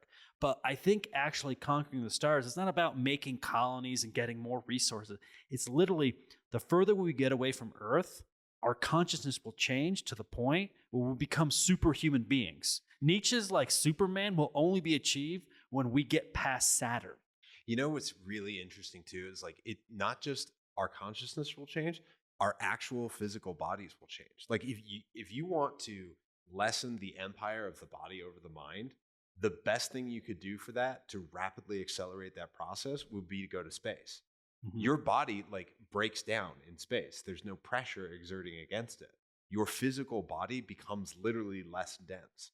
I think not only will our consciousness change, but the actual physical expressions of what human beings are will lessen as literal gravity lessens as we get out. There will be less earthly pressure on us. I think why? It's the key to everything. You know why? Have to get out because the Hermeticists were right. Yeah, it's real. And if you're a Hermeticist and you're listening to this, take this seriously.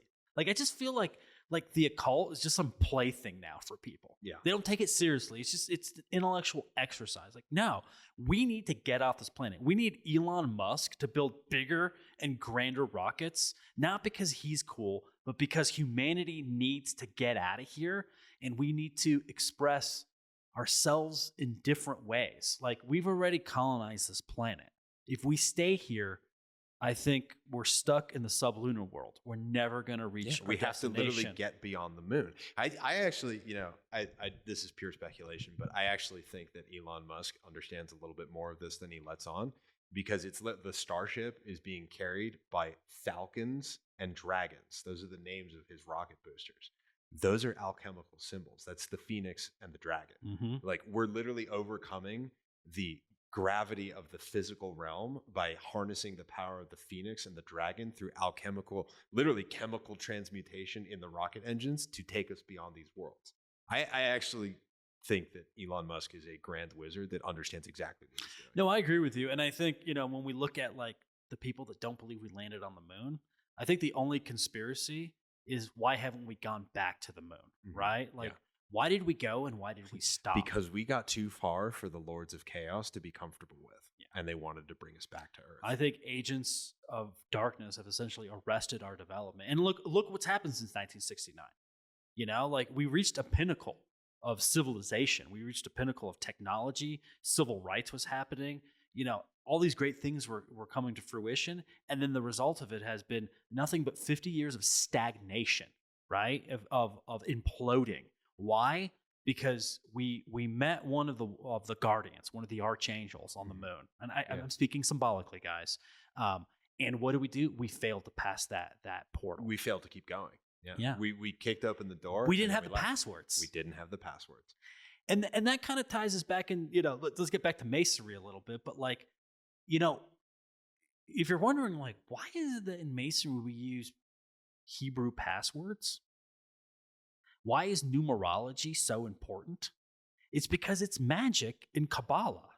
So, when you give the password to the first degree, the second degree, third degree, when you're giving the words, and there's cover words, there's like all these different words in different degrees, and they're usually Hebrew words. It's because that's natural magic. You're legally, it's an incantation. It's combining word and number to gain passage past the celestial sphere.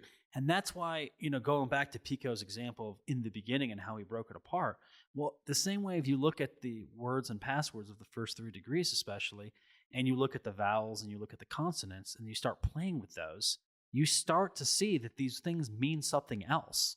Mm-hmm. So what Pico's saying is not some weird thing that was said by, humanists 500 years ago. It's something that has survived in the rituals of Freemasonry. So next time you're giving a password to go from the first to the second degree or from the second to the third degree, realize you are performing an act of magic, right? Mm-hmm. There are wardens, there are people protecting portals, there are archangels, right? Embodied by the officers of the lodge who are stopping you to get the correct response. And then apply that to, the grand story of humanity, and you realize, like, we have only just begun our greatest journey.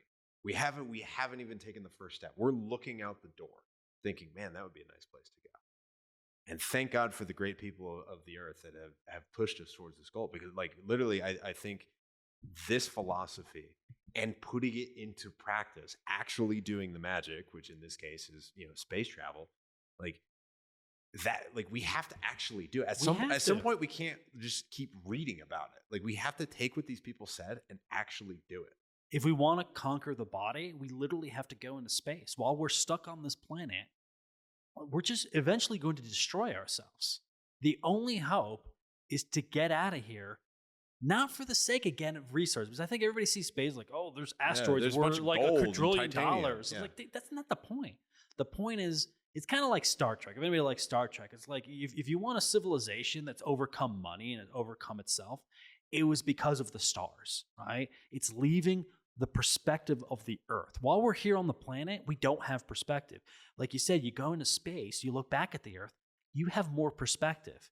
And the further you go out, you gain a consciousness that will allow us to melt into God. If you told a Renaissance astrological magician that you could actually go to the planets, that would be the only thing they cared about. That would become, you'd have, the Vatican would be building spaceships, like ornate, Gothic spaceships taking us to those planets so that we could directly imbibe the planetary forces. Like, even having a debate about it would have been ridiculous to them. They'd be like, yeah, obviously that's what we have to do. The problem with Hermeticism and the Kabbalah and all these things is that everybody still puts them in a perspective of like 1,000 years ago, of 2,000 years ago. Like they would have adapted. Well, they are exactly. We're adapting them right now. But that's what we're trying to do here. It's like all the stuff's trapped by the academics have put them in a cage and trapped them back in time. Right? Yeah. They put them in amber. And we have to free them. We got to break the cage open and be like, no, Hermeticism applies to today. It applies to our problems today. It applies to geopolitics. Like, it applies to everything. The Kabbalah applies to today. All these occult sciences are eternal in the heavens. The universe didn't stop working at a certain point. Yeah. Like, it still all functions this way. Magic is still real. We've just forgotten. And I think Pico realized this in the 1480s. And so his Nova Philosophia, his new philosophy, was like, we're going to take this and we're going to build a super civilization. And then the Pope got upset because he said some crazy stuff. And, well, the rest is history. The rest is history. So this leads us to our next part. We're getting towards the end of the show, but we want to talk about what we like to call Pico's tracing board, because he had a tracing board. And this was a Kabbalistic tracing board. Known as the Great Parchment. The great parchment is a forgotten masterpiece of Kabbalistic literature. The traditional Jewish method of building new doctrines through a patchwork of biblical quotations reaches impressive results here.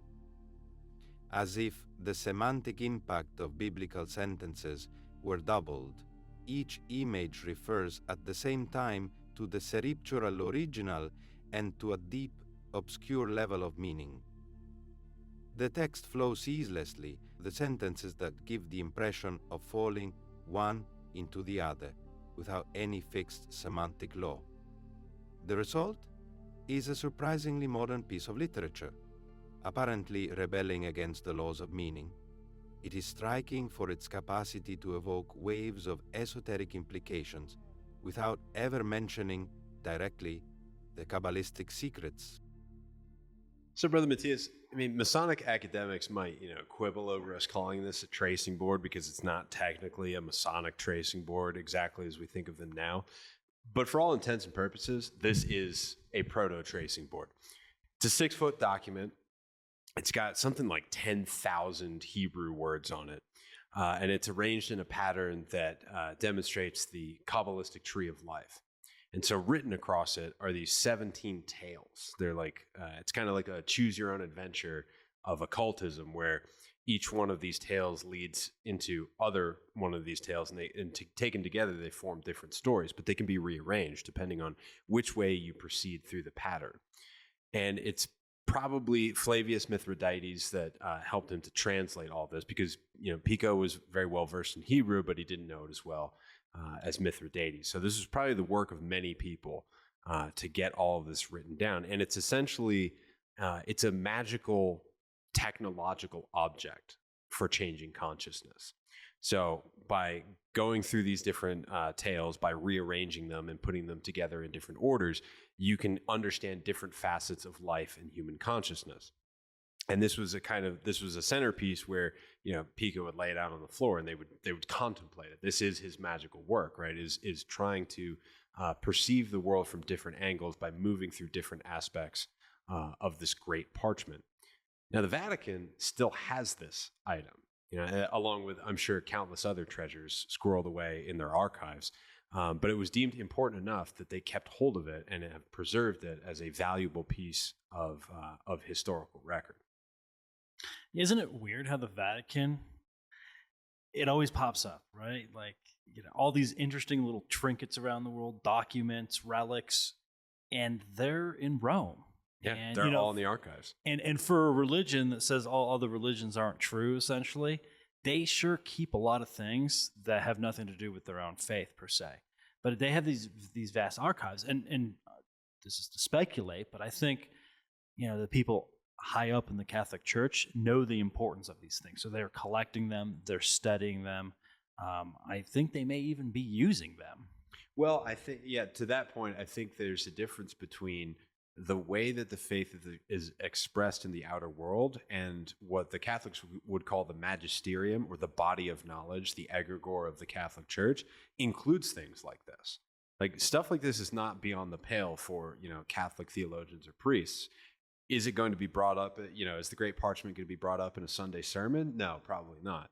But is it going to be studied and analyzed and used to whatever extent that it can? I would say that it probably is. Like, the Catholic Church is still a magical organization.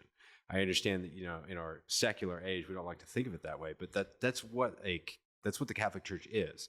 It is responsible for propagating and nourishing an egregore, a thought form, through magical ceremonies, through the Eucharist, through all the other sacraments. They keep this magical energy alive. And I think that what has caused the church to sustain itself for so long has something to do with the incorporation of all of this magical thought, that they don't let any of this stuff die because they see an inherent value in it.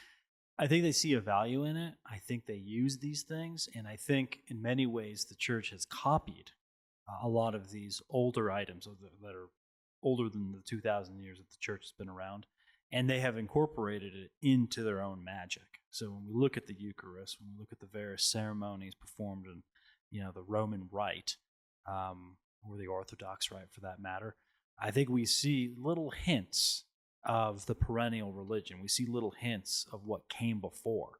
The church has always been amazing in that it hasn't completely like crushed out the past. Like it's a solid. They have like a solid, silent acknowledgement that everything before is kind of true. Like as we've already spoken about earlier in the podcast, they didn't reject Plato. They didn't reject Aristotle. Many of these ideas from the Greeks and the Romans were incorporated into Catholic thought. And if you really study Christianity to any degree, like you'll find out that there's plenty of things from Judaism, obviously not only from the Old Testament, but in practice.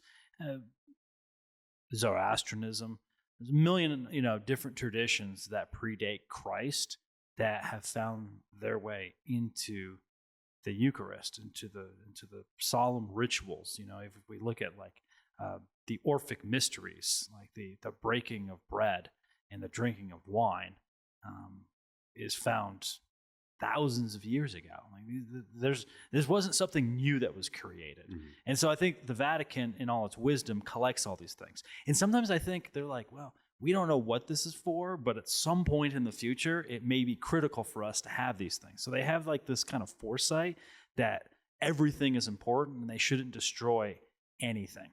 Well, here's the thought, and tell me your opinion of this, but perhaps the staying power of an organization is directly proportional to whatever degree that it recognizes the truth. And so I think that that's what has kind of kept the church so strong for so long, is that they do like fundamentally try to apprehend the truth. I've always thought of it in the terms of like, what if we were visited by aliens one day? I think a lot of Protestant churches would freak out and call them demons and, try to launch war against them. I think the Vatican would turn around and be like, well, we better baptize them and share the message of the Gospels with it. I think that any organization that is highly adaptive to what is true will remain, whereas anything that is dogmatic and convinced of a truth that cannot survive new revelations is something that's destined for death. I mean, I look at the same thing I think is true of universal Co-Masonry as opposed to, what we would call mailcraft masonry. I think mailcraft masonry's, fundamental problem in the modern age is that they're not adapting to the currents or the truth of the new age, whereas, universal Co-Masonry actively is trying to adapt itself to new revelations of truth. Brother Axel, you're starting to sound like Pico himself, actually. His entire foundational thought is the Catholic Church is true. And when you look at all the humanists of his time, they all believe it's true, but they also believe there are ancient truths that still need to be incorporated into the church, that it's a slow march towards perfection, and that the Catholic Church still hasn't reached that kind of sublime height, right? And I think when we look at the Great Parchment, we're seeing Pico identify a new way of thinking, a new way of like a three-dimensional way of like interacting with religion. So it's not just going to church. It's here you have what we call his tracing board, right? This Great Parchment. You roll it out on the floor. You and your buddies are taking a look at it, and you are kind of concocting up new ideas. Well, I mean, what do you find operative and speculative Masons doing just a few centuries later? They essentially create their own parchments. Lodges had different parchments with different symbols, though they're all very similar. And you see almost the same thing between, this Kabbalistic parchment and the Masonic tracing boards that would come afterward. You have essentially the Sephirot in one, and then in Masonically speaking, you still have the Sephirot, but the points of the Sephirot aren't, as noticeable. You would see like the tops of columns, the bottoms of columns, the sun, the moon, and the stars, the star of initiation. But if you kind of superimpose one on the other, you would probably see that they almost match up perfectly, right? And what both the Great Parchment shares with later Masonic tracing boards is both have a ladder in the middle, right? One's reaching from the lower world to the higher world, from earth to heaven. So back to Pico's ladder, back to Jacob's ladder, back to the Masonic ladder. We're starting to see this theme that this ladder is actually one of the most essential things. And what's really interesting, since we just mentioned Orphism, They believe in the Orphic mysteries that they possibly in the rites they essentially had like two rooms separated by a ladder that you would climb from one into the other. So like this is a very ancient idea of climbing from earth to heaven, and we see it in these on the Great Parchment, and we see it in the later Masonic tracing boards. Well, I would say it's a one-to-one correlation with the Tree of Life and the modern Masonic tracing board. Well, I'll take the first degree tracing board. I think it's right there. You remember in the 90s those like two-dimensional paintings? There were like, these weird kind of like confusing geometric patterns, but like if you look at them long enough, like a dinosaur will pop off the page in like 3 dimensions. You just have to like stare at it for long enough, and then you see the 3-dimensional image in the 2-dimensional pattern.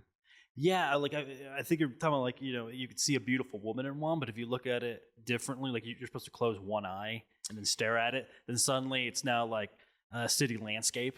So I had, yes, kind of like that. So I have this like very vivid childhood memory, which I may have completely retconned myself into believing, but I remember being at a laundromat and staring at this painting that was like a bunch of like diamonds and lines. But if you stare at it long enough, and you look at it in just the right way, a dinosaur like appears in 3 dimensions. I think that's what a Masonic tracing board is. So if we look at it, it's a jumble of tools, 3 pillars, a ladder reaching up from the altar, and the sun, the moon, and the stars are these 3 kind of triangular points up at the top of it. Well, that's the 3 columns of the Tree of Life, because one column is mercy, one is severity, and then there's the central path.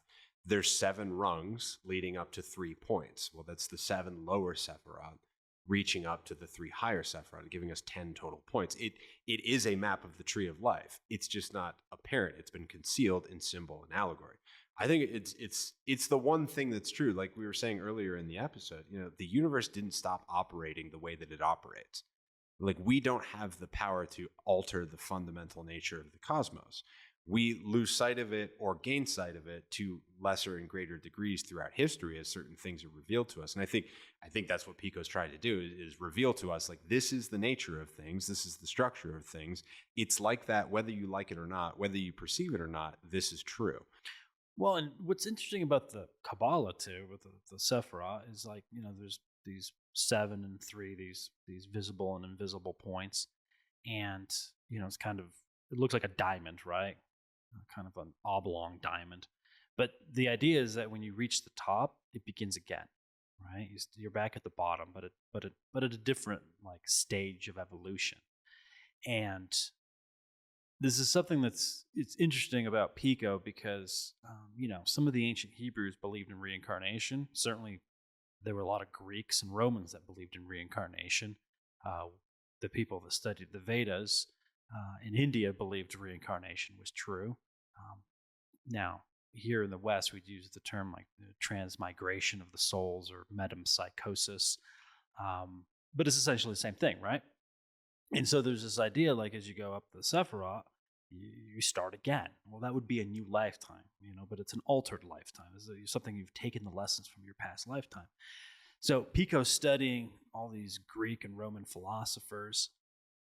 And there's been a question of like, well, did he end up believing in reincarnation? Now, if you look at the oration on the dignity of man, he says some interesting things. He references some different philosophers and their ideas about reincarnation, and he talks about how you might come back as a plant, you might come back as a rock, right? Now, it seems like he's kind of joking, but knowing how Pico was, like he knew how to disguise his ideas in such a way that, the church wouldn't go after him, because out of the 900 theses, they only got mad at 13. But they certainly should have gotten mad at more had they understood how he was encoding everything in the way he wrote. So in my opinion, I think he believed reincarnation was true, and he was going to, if he lived long enough, try to reintroduce some of those ideas in such a way as not to offend the church, but to restore the perennial idea. This is one of these things where the Catholic Church, yeah, they believe in, there's life and there's purgatory and there's hell, but I think for Pico, that repeats itself. And that's something that you find amongst the ancient Hebrews, and it's something you find in the study of the Kabbalah. Like, we will live many times. And, just my opinion, I think Catholicism would be absolutely transformed to a higher level if that idea was incorporated. Well, I think it's a concept that without which your understanding of the cosmos and the process of human life is fundamentally incomplete, because reincarnation and the permanence of the soul and its migration through various lifetimes is, to me, the only way that any kind of human development or progress is possible.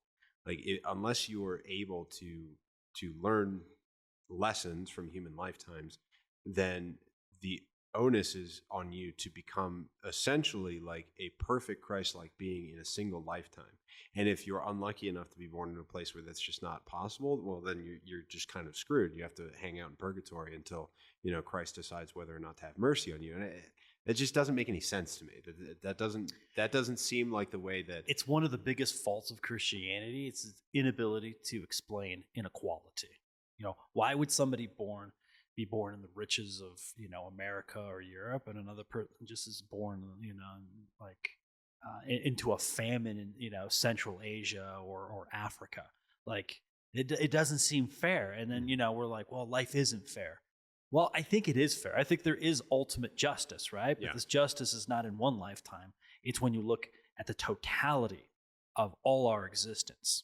Well, and if I interpret Pico in Orations correctly, he definitely talks about that there's essentially like three states of the human soul. It can either be vegetative, animal, or brutish, or human, and governed by one of, three different principles. Like, to become like you can move between those spheres of influence between I'm adding between lifetimes, that, like, depending on how you live, can become vegetative, right? The stationary, not really expansive or movement oriented, and kind of just like sensational, basically growing towards the light. Whatever gives you pleasure or the satisfaction of your desires, you'll just kind of like multiply in that direction.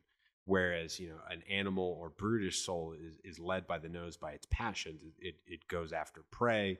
It wants to have sex. It wants to eat. It wants to be safe and secure. It's not really like it's moving, but it's not really functioning at a higher level. Or the human being can indulge the reason and move towards the like legions of heavenly beings that are the expressions of reason, and that the reason that human beings have reason is that is the faculty which allows us to perceive that light and move towards it, and not fall into these other two states of the human soul. Well, we can't forget that Pico kind of insinuates that, in terms of the evolutionary scheme, we're to become angels, which is kind of a step above us, right? Mm-hmm. So you have, the mineral, you have the plant, you have the animal, the human, and you have the angel. And that's the ladder that we're climbing. I personally, I think he sort of understood that there's like an evolutionary model taking place now. This idea would be fully explored by the theosophists in the 19th and 20th century. But I think these ideas were incubating under the surface, 500 years ago. But you couldn't be open about it because the Catholic Church would probably take issue with it. Yeah, well, I mean, these are perennial ideas that emerge from time to time, and I think that was the work that was being attempted, right? To stitch all this stuff back together into a kind of unified field theory of theology that would allow human beings to understand fully their place in the universe and how the conditions that hold us back from evolution can be overcome. And I think here's where we find a link now to directly into Masonry, because 1717 was an attempt to restore the perennial religion, an attempt to bring about sort of an esoteric or occult utopia. I think the experiment has gone grossly wrong. Poorly. Yeah, I mean, I think the Mailcraft Masonry, they don't, like, if we had this conversation with a typical Mailcraft Mason, they would just think we're kind of devil worshippers or something. But, Pico's work on the Great Parchment, a lot of the notes where he explained the various meanings of the Sephiroth and all that, those direct meanings are actually discovered by a Freemason known as Atelier. He's a Frenchman in the 1700s, and he manages to essentially create what we know as the tarot deck now. And the descriptions used for this are verbatim what Pico wrote about, about the Great Parchment. So I don't know where Atelier got these descriptions. I mean, they're in the Vatican, so I don't know if he had access to these documents before they were picked up by the church.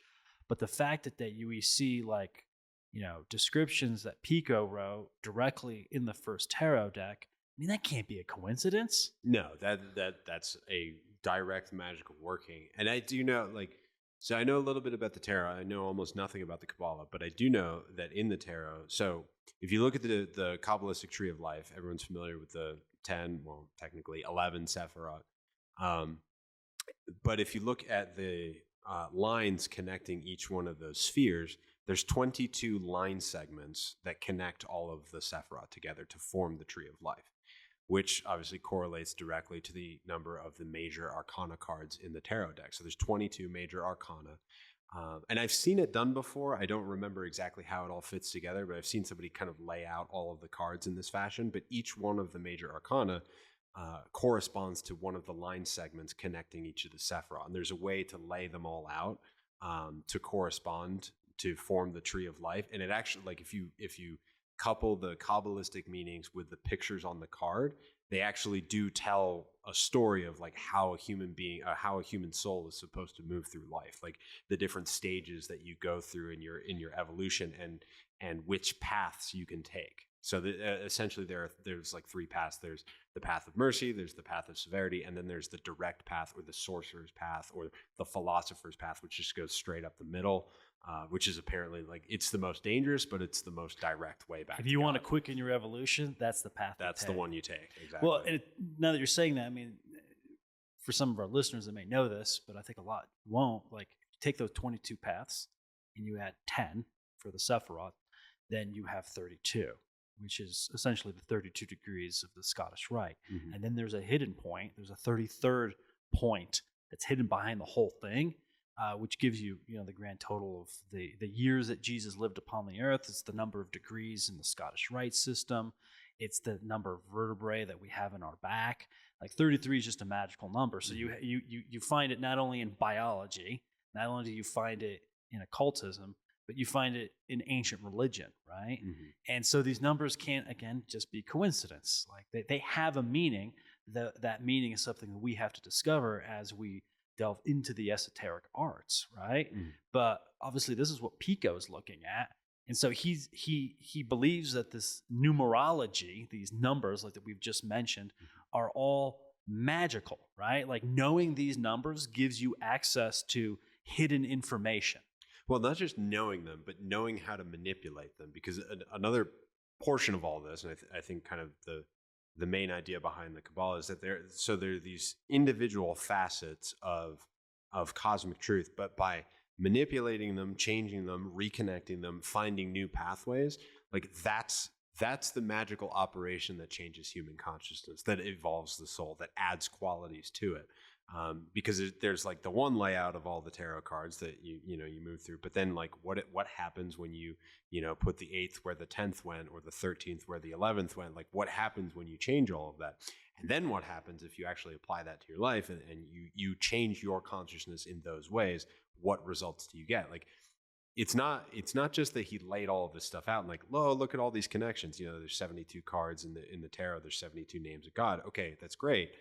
How do you fit all that together? And then how do you work with it? And I think that's the piece that all of us, maybe not all of us, but a lot of us throughout history have been trying to find. And maybe when you find it, you don't feel like telling anybody, but that's the part that seems to be missing. It's okay, how do you actually work with all I don't think you can tell people. I mean, you can, but it would be meaningless. I'm sure you've had the same experience. I'm sure all the listeners have had the same experience. You get this epiphany about something. You're studying Masonry, you're studying the occult, you learn something, and you go tell your best buddy that information, and they're like, "Oh, that's cool," and then they just kind of go on with their day. It's they hear you, but they don't hear you. But they don't really understand what's being said because it's something you have to experience. Like the spoken word is powerful, right? Mm-hmm. That's what Pico thought. This natural magic, this natural philosophy, the power of the word.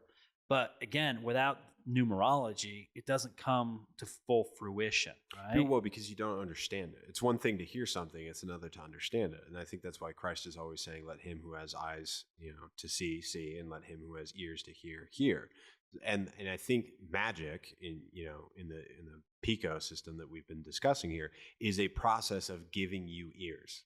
Like it actually evolves the magical sense organs that allow you to have these perceptions, because there's the material sense organs, but then you actually have to grow a spiritual body that's capable of perceiving and understanding these things. Well, I think the number magic is essentially the ability to. It's synonymous with a true understanding. So, like the word, the written magic is essentially something that you perceive, and then the numerology is being able to dissect that and truly be intimate with that knowledge. Which, I mean, we call it numerology, but essentially it's logic, right? Because what is logic? What's syllogism? Like it's the ability to look at a statement in a kind of in a numeric way, right? It's very binary, right? Yeah. But by adding human consciousness to that, you create a third point, and then you're able to actually then you're able to essentially complete the diagram, and you have a full picture of what's going on. And once you have that knowledge, then you can actually operate from this enlightened state. So we're here, when we look at all this work on the tarot, we're now in the 1700s. There's like an explosion of occult thought. It's spreading from Europe to all over the planet. But there's definitely two forces at play here, Brother Axel, in my opinion. I think there's sinister forces, which are trying to say that all, Masonry is a charity, it's a club, it's to make good men better. And then you have the forces of light. This is like, this is the Saint Germains, the Cagliostros of this time period. The Saint Martins, yeah. They're trying to essentially keep the esoteric current moving towards the goal of the spiritual utopia, the New Jerusalem, right? The temple made not of heavens, eternal in the heavens. This is the project of the occultist. Like the true occultist isn't just like trying to get like magical powers so people will fall in love with him and he can make money.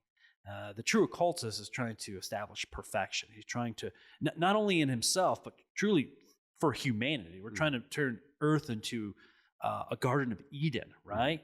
That's what we're doing. I mean, that's the reason I do this podcast. This is the reason I'm a Freemason. This is why I study all these things, because I think if we can unlock this natural philosophy, this natural magic, and the Kabbalistic magic, we can actually get the formula for the perfection of humanity. And that's what's happening after the revival of, the first Grand Lodge is formed in 1717.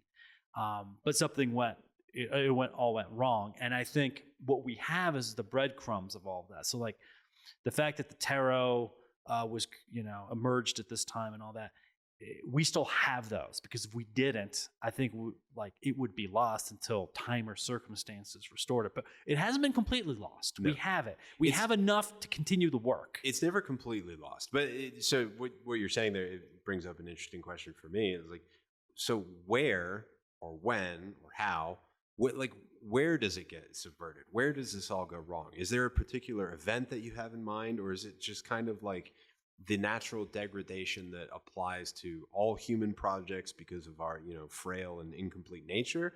Or do you think there are like particular events that prevent the kind of, I'll call it, for lack of a better term, the French occult thrust here? Because it's a lot of French guys that are doing this, and in the mid to late 1700s, like where does all of that kind of occult energy get lost? The French Revolution, 100%.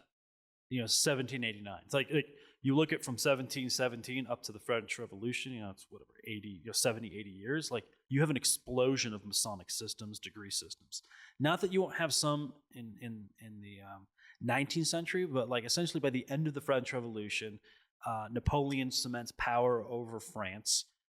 You see the establishment of the Scottish Rite in 1804, which is the same year Napoleon becomes the Emperor of the French.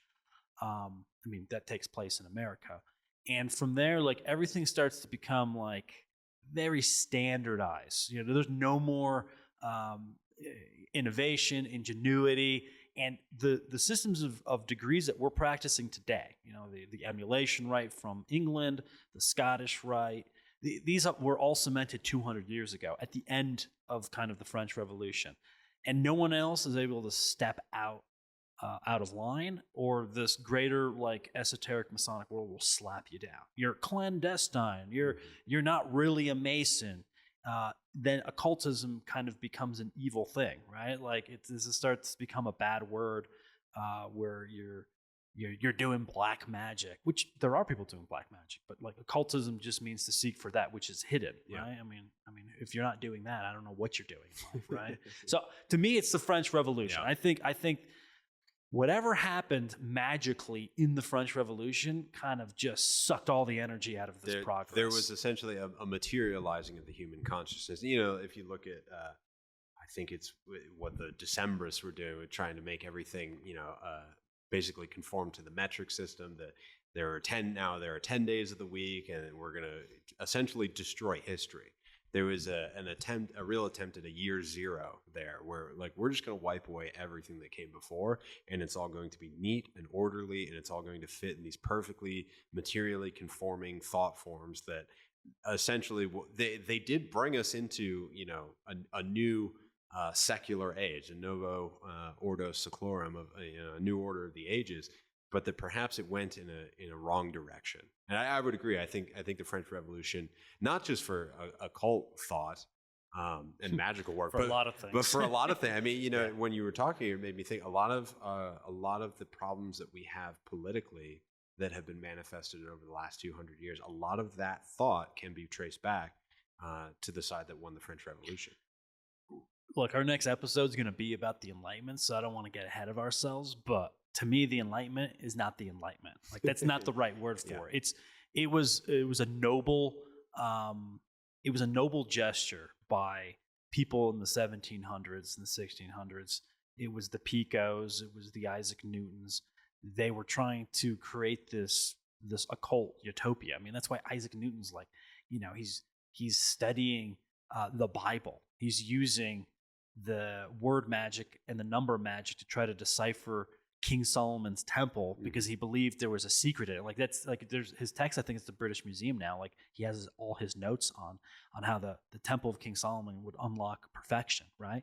And he's the guy that comes up with gravity. So like it's like we don't even take this seriously, because if you say this stuff today, you just be laughed at. But like we don't laugh at Isaac Newton. We don't laugh at Pico. We don't laugh at all these great people.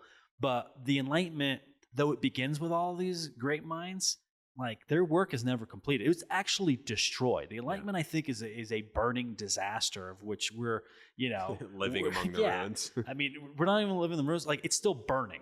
Yeah. It's a city that's been attacked and destroyed, and it's not that like the fire's even been put out yet. Like everything's burning around us, right? Yeah. And I mean, we'll get into this our next episodes. I think our listeners will really enjoy this, but Masonry basically was commandeered. Mm-hmm. Yeah, it was commandeered, and as an instrument of state political power. Really, it was materialized. It was used for purposes other than it was designed. Well, I mean, if we look at like I said, Napoleon became the emperor of the French. I mean, was he a Mason or not? I believe he was. There's not hard evidence for it, but his brother Joseph was made the Grand Master of the Grand Orient of France.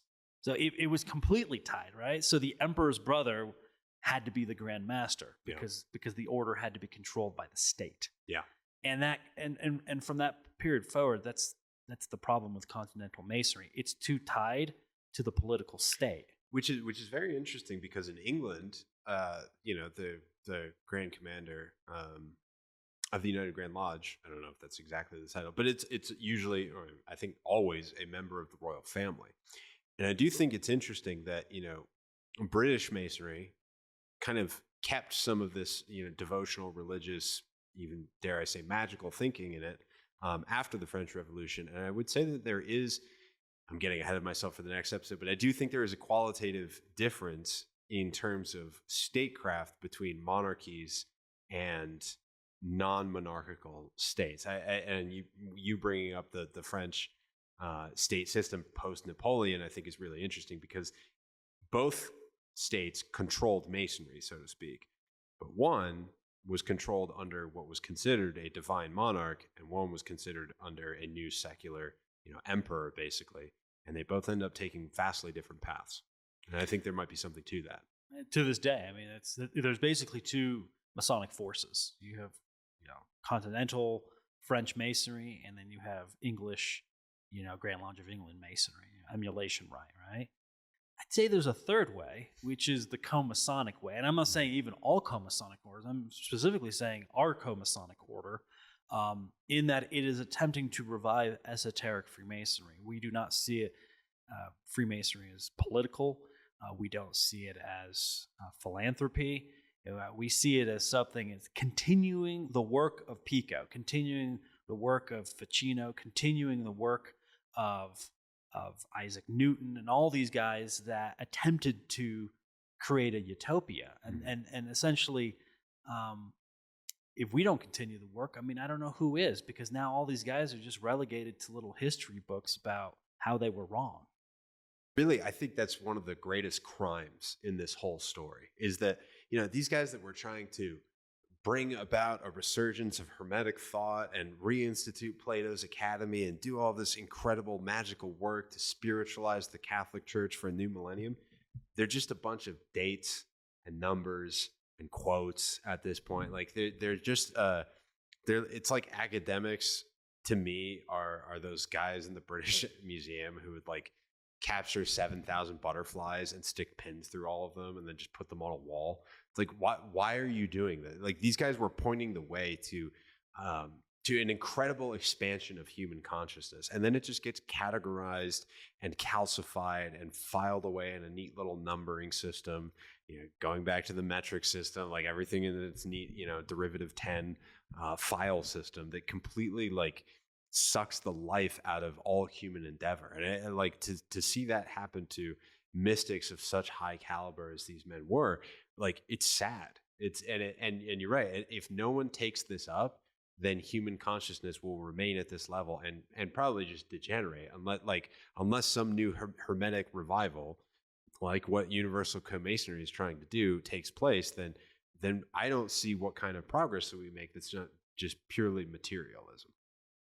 You remember in the book series Dune, like in the fourth book, it's thousands of years after Paul Atreides, did all his, wrecking of the galaxy, and they're kind of like in a communist situation where everybody has everything they want. Leto's Peace, yes. Leto's Peace, and what's interesting is that they're still Fremen, but they're called museum Fremen, right? Because they dress up like Fremen and they act like Fremens, but they're not really Fremen. They don't have any strength. They're kind of weak.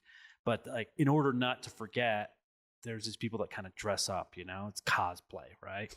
And I think that's what Masonry is today. We're not museum Fremen, we're museum Masons, right? We dress up, we get in our aprons and our collars and our sashes, and we do ceremonies that we don't understand. And when I say we, I don't mean us. I mean Masons in general. So we're museum Masons. Like, we're just going through motions. And until we start living the path, until we start trying to continue the work of Pico and all these guys, all these humanists from 500 years ago, like, this is just a game. We're just playing. Mm-hmm. Well, and that spirit, I think, is the thing to be fought against. I mean, like, to revitalize the human world is the work of Masonry. Like, and to your point, like putting on aprons and collars and doing things you don't understand. Like, the problem with it really is that, like, none of the consciousness is changing. How often, you'll send me videos from time to time of some lodge, in t-shirts, listening to modern music in lodge, and like doing a silly dance on their way in through the procession. Yeah, don't you remember that clip of some like PHA, like Grand Lodge, and they're listening to some like, R&B music as they march around? That's exactly what I'm talking about. It's like, I was like, what am I looking at? Is this Masonry? That's the problem. Like, that's the problem of modernity, is it permeates everything like acid until it rots away the cement holding all of this stuff together. And I think that's why when that's why what's needed is a revival of traditionalism with a capital T, like the Hermetic traditionalism, like a real tradition. That's what Masonry is. Masonry is the most traditional organization on the planet. Okay. It's the original human tradition. I'm going to say something here that I think some people might not like, but it's just true. Masonry is conservative. Why? Because Masonry is a tradition. Like, we're preserving traditions done by people not just generations ago, hundreds of, not thousands of, not tens of thousands of years ago. So by that very nature, I'm not saying it's a political, like, conservative nature, but it's a conservative nature. We are conserving the perennial religion as much as we have of it. Like, so when people talk about liberal Freemasonry, which is connected to continental Freemasonry, it's liberal because it's liberal in the old sense of the word, that we're free thinkers. It's not liberal because you're a progressive politician. It's because we are free thinkers, but we are conserving and thinking about what we're conserving.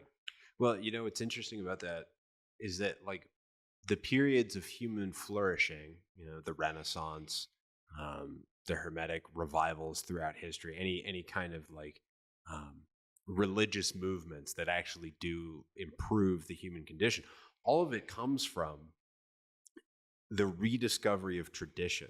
Like, this is the real insidious trick of modernity, is that it tricks us into thinking that times of progress are created like out of nothing, that it's always this kind of linear upward progression.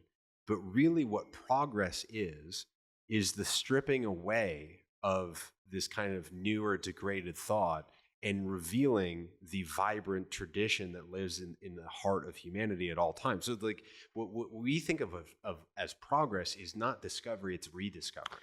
I'm going to give you an example of what you just said, Brother Axel. So in Universal Co-Masonry, we have our ritual. And our ritual has gone through many revisions, right? There's many editions. And in each edition, what we're doing is putting back what had been taken out, a century ago, 2 centuries ago, 3 centuries ago. So what we consider progress in Universal Co-Masonry is the restoration of the ritual. It's not creating new parts for the ritual. We don't need to create anything new. We're not smart enough to do it. But what we're doing is restoring, and restoring is progress. Well, what's interesting about that, to any Master Mason out there listening to this should make sense immediately. It's like, this is the perspective shift of Masonry itself, is that we live in a state of being in which the true word is lost. It's gone. That's why we don't have the creative power right now. That's why we can't make new rituals right now. It's because the true word is not in our possession. We're not in a creative state. We're in a preservative state. In fact, we're in a restorative state because we're trying to find the lost word, right? So the whole perspective shift of Masonry on the human being is one that takes this idea of modern progress and turns it completely on its head. That's actually not progress. That's degradation. We've been going down. We've been moving away from the point of unified knowledge, which is represented by an understanding of the word. But the word is lost. That's the condition of the world right now. We don't have it. So what Masonry is a system by which to restore ourselves to the full understanding of tradition that will allow us to flourish.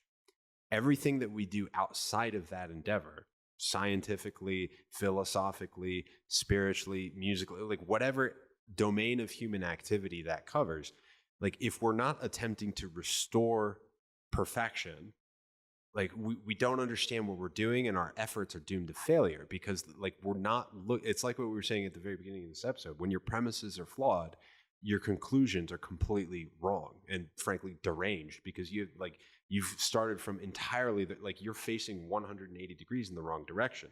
Masonry is about turning the soul back to God. And if we're not doing that, we're not actually making progress, because progress isn't really progress unless it's restoring tradition. There's only such thing as spiritual progress. Whatever the soul can take with it from lifetime to lifetime, that's progress. Having refrigerated meats, it's delicious, but that's not really progress. Mm-hmm. Like, my soul is not better off because I have refrigerated meats. It's nice, it's convenient, and maybe my soul can take advantage of it because it might live a little longer, right? But at the end of the day, that's not what's going to allow my soul to join God, right? I'm not going to be hanging out with the angels because I have refrigeration, right? So, I mean, I agree with everything you've said, Brother Axel. We have to stop thinking of progress as something that's technological. In many ways, I think since the Enlightenment, we are less enlightened. Yeah, we have more technology, better technology, but really our souls have degraded significantly because we're no longer walking the path that Pico and others have laid out. We're no longer, I mean, most people don't even believe in the soul anymore. They don't believe in God. They're here to have sex, eat, and sleep, and be merry as long as you can because you only live once. They don't even believe in that the soul will migrate into higher endeavors. So I think, when we look at the work of Pico, we have to see it in one way. There's a goal. The goal is perfection. It's the perfection of humanity, and that is the glory of God.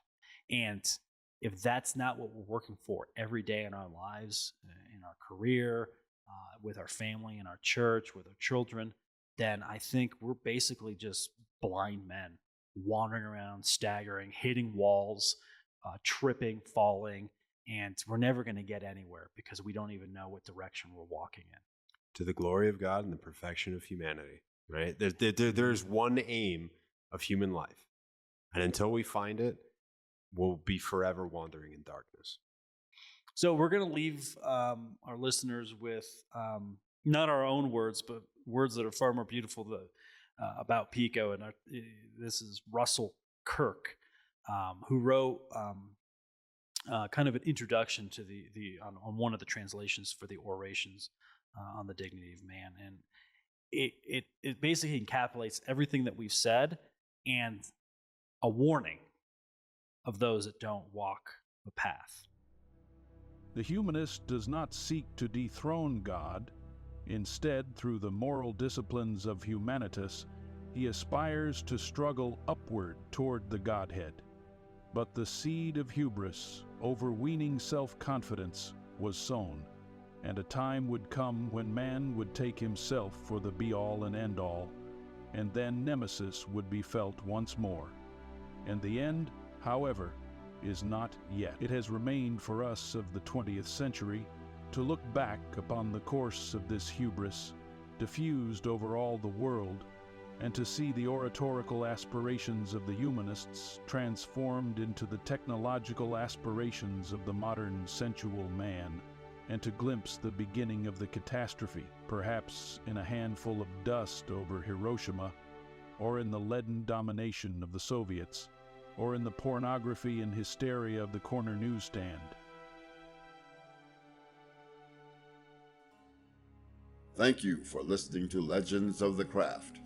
This podcast is purely the opinion of brothers Matthias Comsier and Axel Suvari and does not represent the official views of Universal Co-Masonry. Universal Co-Masonry is a Masonic order founded on the principles of liberty, equality, and fraternity that admits men and women without distinction of race, religion, or creed.